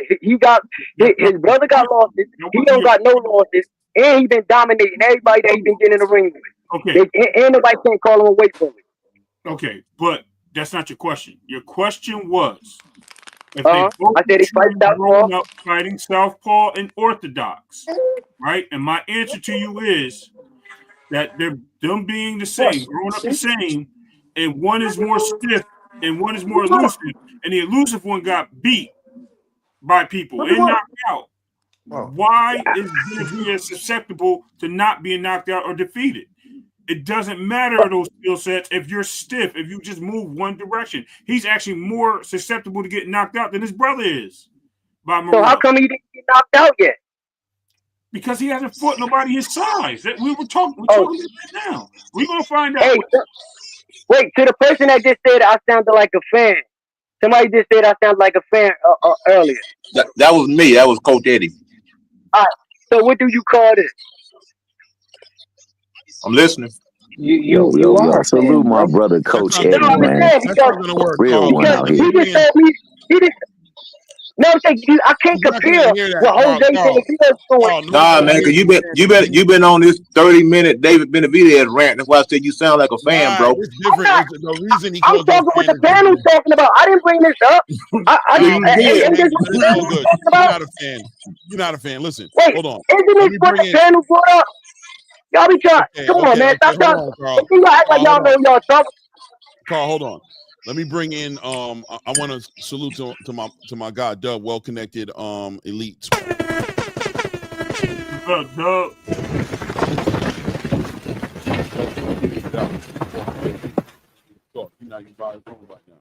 You're on mute. I don't know if you're trying to talk. You're on mute. Okay, well, what's up, Thomas Hill? What's good? What's on your mind, family? Oh I'm man, talking to my I daughter. just My can't. bad. That's about me. What's good with you, Thomas? You just hanging, chilling for a second? Oh yeah. I don't even know what I came up into, bro. I didn't want. I know Benavidez is a special talent, bro. I'm not going to doubt that he's a good talent. I think that Morrell is truly a talent. I don't think he has as much polish or seasoning, but hey, I've seen in fights where a better boxer lost to a more talented boxer many times before. So, I think we in for a good fight there. I've been waiting for the fight. They've been wanting the fight. They gave us the fight. Salute them. Salute Bivol and Better Beef too, because they've done it 2 times around. Let's talk about the matches and not the matches that we should see, because sometimes we don't get the ones we should. Aaron Pryor. Right. Sugar Ray Leonard comes to mind. But hey, shout out my good brother, Coach Eddie, in the building, man. That brother got keen knowledge, man. He know what he talking about. He been in a corner or two. So you know how you do. And shout out to that frequent flyer, aka Flyer Frequency RC or whatever he go by. Jamal with 2 A's, dog. Always love, brother. Shout out to Clay and Ray. Happy New Year to you all. And my man at the bottom, bro, I don't even know who you is, but well dog, you get connected. nothing but love from me. Good segue. Well connected in the building. Y'all need to go follow his channel. He got he's knee deep in the Washington D.C. and really the DMV area boxing space. Connected with everybody from the Russell brothers to Lamont Rhodes to what's my guy's name? Jaleel Hackett, you know what I'm saying? And even down into the Upton gym as well with Gervonta Tank Davis's team as well. What's good with you, Dub? What's up with you, big guy? What's up, Clay? What's up, man? We're doing good. You hear us arguing up here like some damn children, like some damn fools, right? Yeah, I ain't see my man up there in a minute. Yeah, no Ray, doubt. Ray Day, man, what's going on with you, man? I'll be checking you out on Instagram. I'll be catching your interviews. I actually caught your YouTube interview the other day. I actually put a comment. Oh yeah, it's crazy because I just came back from an interview, right? I just interviewed. I don't know if you hit the Adrien Council. Hey, can I say one thing before you go, man? I don't mean to cut you off, bro. I got nothing but love and respect for you. Go ahead. You good. Oh, man, I just want you guys to stay connected, well connected. So if you want to stay connected and get well connected, man, connect with the connect that keep you well connected, and my man well connected. Now you can come on, man. My bad. I just want to properly Shit, we need to get a company together, y'all. That was a hell of an introduction y'all just did. No doubt. Nah, Maybe man. he'll be doing that, bro. I told you I was gonna bring you in the right way, man. I definitely had to bring you in the right way, man. So Adrien Council, if you look him up, he from down here, but he's a coach and trainer now. He trained I know you have the Trayvon Marshall, ain't you, Clay? So about who? Trayvon Marshall. Yeah. All right, that's his coach and trainer. He fought Bernard Hopkins for the belt back in the days, like some early 2000s. Bernard beat him, but yeah, he fought Bernard Hopkins back in the days. I think he fought William Joppy. I think he fought De La Hoya too. But yeah, I just finished interviewing him. I was about to go up to that gym but I was talking to you about, Clay. You talking about Headbangers? Yeah, I was about to go up Headbangers, and but they got too much going on up there. They got Curry in there, and they Didn't they just have a big brawl somewhere around there? The face of boxing down there. Oh, that's right. I knew it. So okay, Tank was there. Yes. I'm sorry. He got he come, man. The whole atmosphere changed. See big ass football lineman up there. You got to stack the quarterback to get that mother. Oh yeah, man. Especially he in the backyard of the dude he about to fight. He gonna make sure everything is on point. He ain't Yeah, gonna be thinking about nobody running there. he out Florida though. That's what's crazy. How you from here and you training out Florida for the fight, and he not from here. He training down here for the fight. Hilarious. I'll tell you one thing though. I know that at Headbangers you get excellent work and excellent training, man. That's a hell of a gym right there, man. A hell of a program. They push out great Yeah, fighters, bro. yeah. Headbangers got its ups and downs. Yeah. Uh, But life has its ups and downs. For the dudes that don't know about, that's the gym that Creed he was training on Creed, the movie Creed. Mm-hmm. Yeah, that's Headbangers. He was training in there. And the dude that was holding the pass for him, that's the dude that's holding the pass for Tank right now. No doubt. Yo, we got like 10 minutes left before I cut this down. I want to ask the panel opinions. You put me in with 10 minutes left. Oh, listen, we've been going on 3 hours, man. I can't be on all day. And any minute, I'm gonna get a phone call telling me that it's time to go up with Blue. So that's why I'm saying that, right? So at the end of the day, I want to know everybody's opinion on this whole entire Teofimo Top Rank situation. How do y'all feel about that? What Teo's going through with Top Rank right now, talking about, he's too expensive for Top Rank, talking about, they've been against him from day one, and ultimately just looking like he doesn't want to fight Subriel Matias. How do you guys feel about that? I'm gonna go real quick. I don't think it's that he don't want to fight Subriel Matias. I think that he let Bill Haney put the battery in his back. He was in the comments or whatever when Bill Haney was on Knockout, your man Knockout Boxing. You put me on with him too. Knockout Boxing 86 TV. Mm-hmm. Yeah, he was on. So Bill Haney got to break some stuff. Now, a lot of people talk bad about Bill Haney or whatever, but he know the game, man. A lot of dudes be ignorant to the fact, like they don't really be knowing. A lot of these fighters, they don't know the business part of boxing at all. Like you got dudes that been fighting for years and don't know the business aspect of boxing. Like, and he got to breaking it down about the they was saying like far as with Teo and Devin fighting. So Bill, like, why would he go the Top Rank route? Why would he not go the Turkey out of Sheik route? He like Turkey out of Sheik offered them both $5 million a piece. You know what I'm saying?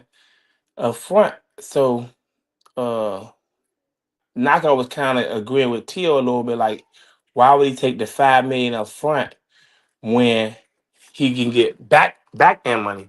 Right. So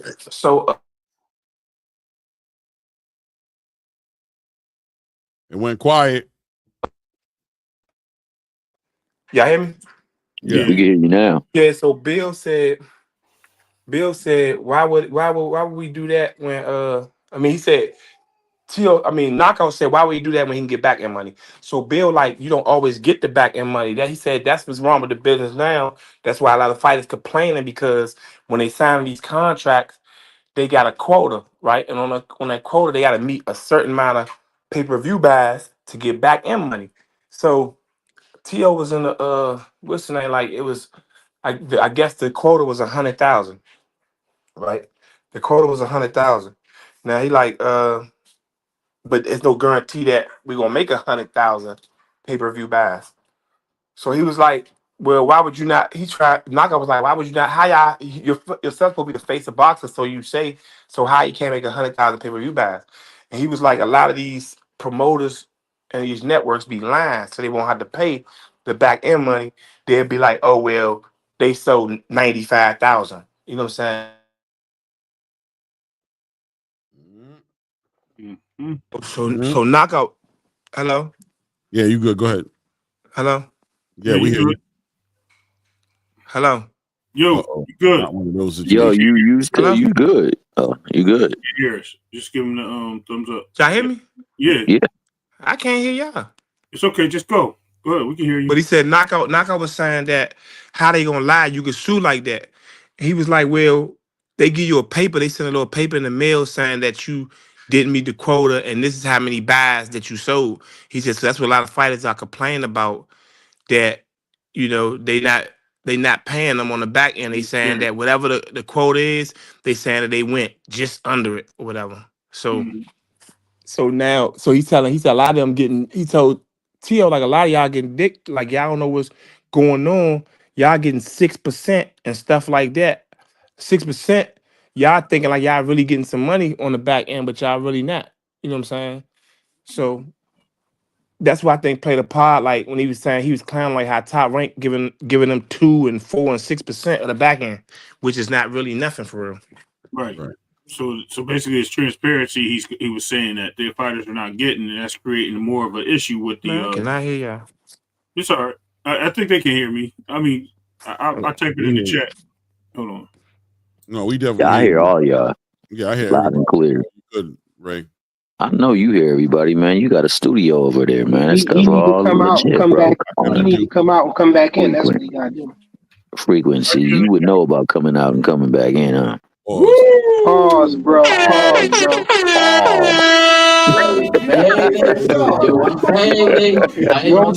Pause. Yo, that's crazy work. No, look, bro, I ain't gonna lie, man. I'm about to close this up, man. I'm gonna let All everybody right, go ahead. Next. Go ahead and close out and do what you got to do, because I do got to walk away from this situation before I get that phone call. I'm gonna get it. So what's good? Let's start off with who can we hear? Coach Eddie, you wanna put out some closing statements? Oh yes, sir. Hey, just keep doing what you're doing, brother. I caught you earlier too. You was on another show. You was on Just Do channel, man. So I was just listening in the chat, man. Y'all doing your thing, man. Keep rocking, brother. Thanks for having me on the panel. Salute to everybody on the panel. You too, Ray Davis. Salute, brother. No problem. Okay, so who's that? That Thomas Hill down there? Yeah, it's definitely Thomas. Yeah, salute Thomas Hill. Salute. I can't read it. I got my freaking glasses on, man. What's the other freaking flyer? Salute to you, brother. Peace. Salute, bro. Yeah, y'all already know, man. It's always a pleasure to be up here with y'all, the best boxing channel in the boxing space. Salute to everybody in the chat, and I'm out, y'all. Hey, man, I'm gonna say salute, bro. I'm gonna stop playing over here with my boy Frequent, but hey, man, salute to you guys, man, and the platform that you have, man. Salute to boxing. Let it always be about boxing, what happens in the ring, not outside the ring, man, because ultimately that's what we here for. I'm not in nobody's personal life. I just want to see the fights, bro. So hopefully 2025, we start off with getting fights that we want to see. And it just continues that way, man. And we get the things solved in the ring.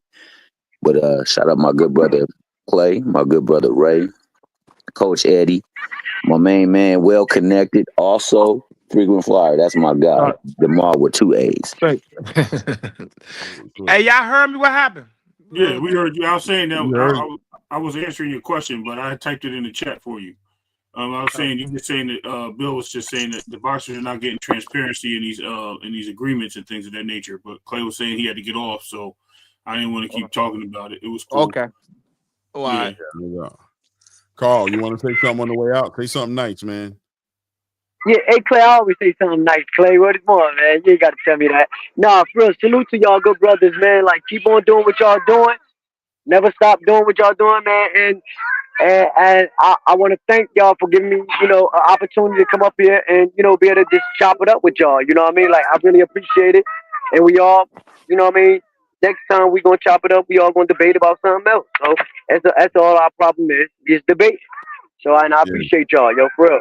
Keep doing what you're doing. No doubt. Salute to you, and God bless those babies in the background that don't have a worry in the world. You can hear it in their voice. They daddy got them. They don't have a worry in the damn world, bro. They don't even care about what you talking about, where you driving around. That's just a sign you doing a great job. When you got kids that just unaware of what's going around them, they're in the world where they ain't got no worries, man. Good job, bro. That's what they're supposed to be. Being children. Word is well. My bad, y'all. And Clay, hey, Phil, and tell Blue, I'm going to be over there watching, because y'all already know my situation. I can't type, but that's why I was asking you to go live with him. When I was asking you to do it like that. But yeah, but just know I'm gonna be looking at the video. You know what I mean? But I'm out here, and I'll catch y'all later, y'all. All right, man. All right, peace. All right. All right, family. All right, Carl. All right, Dub. What you want to say, Dub? All right, Anything? John, I'm gone. Okay, Nah, that's I'm one way to gone, do it. man. I just can't get back. All right, so I send my love. All right, Dub. All right, man. Peace. Hey, Ray, another one in the books. Another one. Another one in the book. Salute to everybody who's in the building, man. Guys, make sure you hit the like button if you haven't done it. Salute to everybody in the building. We had some love today. We had a little bit of color in the chat. Shout out to J Pitt City, Donnie D. Showed us some love. Shout out to everybody who showed up. BR215. I think you're a new guy. I'm not sure. I don't remember you being here, but welcome to the channel. 2 Cents in the building. Secret dance move in the building. Rollo Green, Grassroots. Every now and then he goes missing for a little bit, but always good to see you back around. Real Prison Talk with Tommy. Salute to you, family. JR Spock in the building. Damn, I ain't see you, JR. Yeah, JR, peace, brother. Salute to you, JR Spock. Ryan. You know, Thomas Hill, obviously, everybody who hopped up on the panel, Carl Brown, Frazier, Coach Eddie, Ryan Frazier out there as well. And you know who it is, man. I ain't going down the whole list, man, but we appreciate you guys. Thank you for being on the channel tonight. And we'll see you guys tomorrow, man. You guys stay up, stay safe, man. And at this point, you know how we carry it. We out. We out.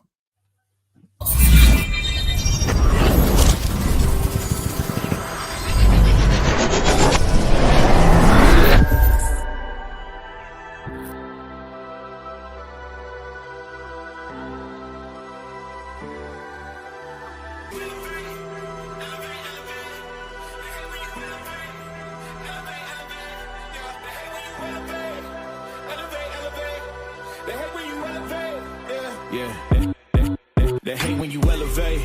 The second of losses, I'm handing them out, yeah, I had to go delegate. It feel like I'm floating, I'm lost in the moment, I swear I could levitate. They never believed that I would really fly, I had to go demonstrate. I had to set them straight. They hate when you elevate, elevate, elevate. They hate when you elevate, elevate, elevate. Yeah, they hate when you elevate, elevate, elevate. They hate when you elevate, yeah. I had to elevate. I'm way too fly, yeah, I'm feeling myself. Ain't no chance I'm coming down, no. Got a soul view to myself, yeah. Why would I give it up? Why do they wanna come take my place? I work too hard for it, don't need a replacement. This my vocation, now I got rollies, all in rotation. Hop on a jet just to take a vacation. Remember the moments was trapped in the basement. Now the hard work is all taking me places. Squatting all black like we trapped in the matrix. Bet on myself and go ball out in Vegas. Living a life like I'm rich and I'm famous. Don't see the grind that I know that it came with. I ain't make it this far for myself, yeah. I had to prove to everybody else, I had to set them straight, yeah. I had to ball, so I had to renovate, I know. They hate when you elevate. The second of losses, I'm handing them out, yeah, I had to go delegate. It feel like I'm floating, I'm lost in the moment, I swear I could levitate. They never believed that I would really fly.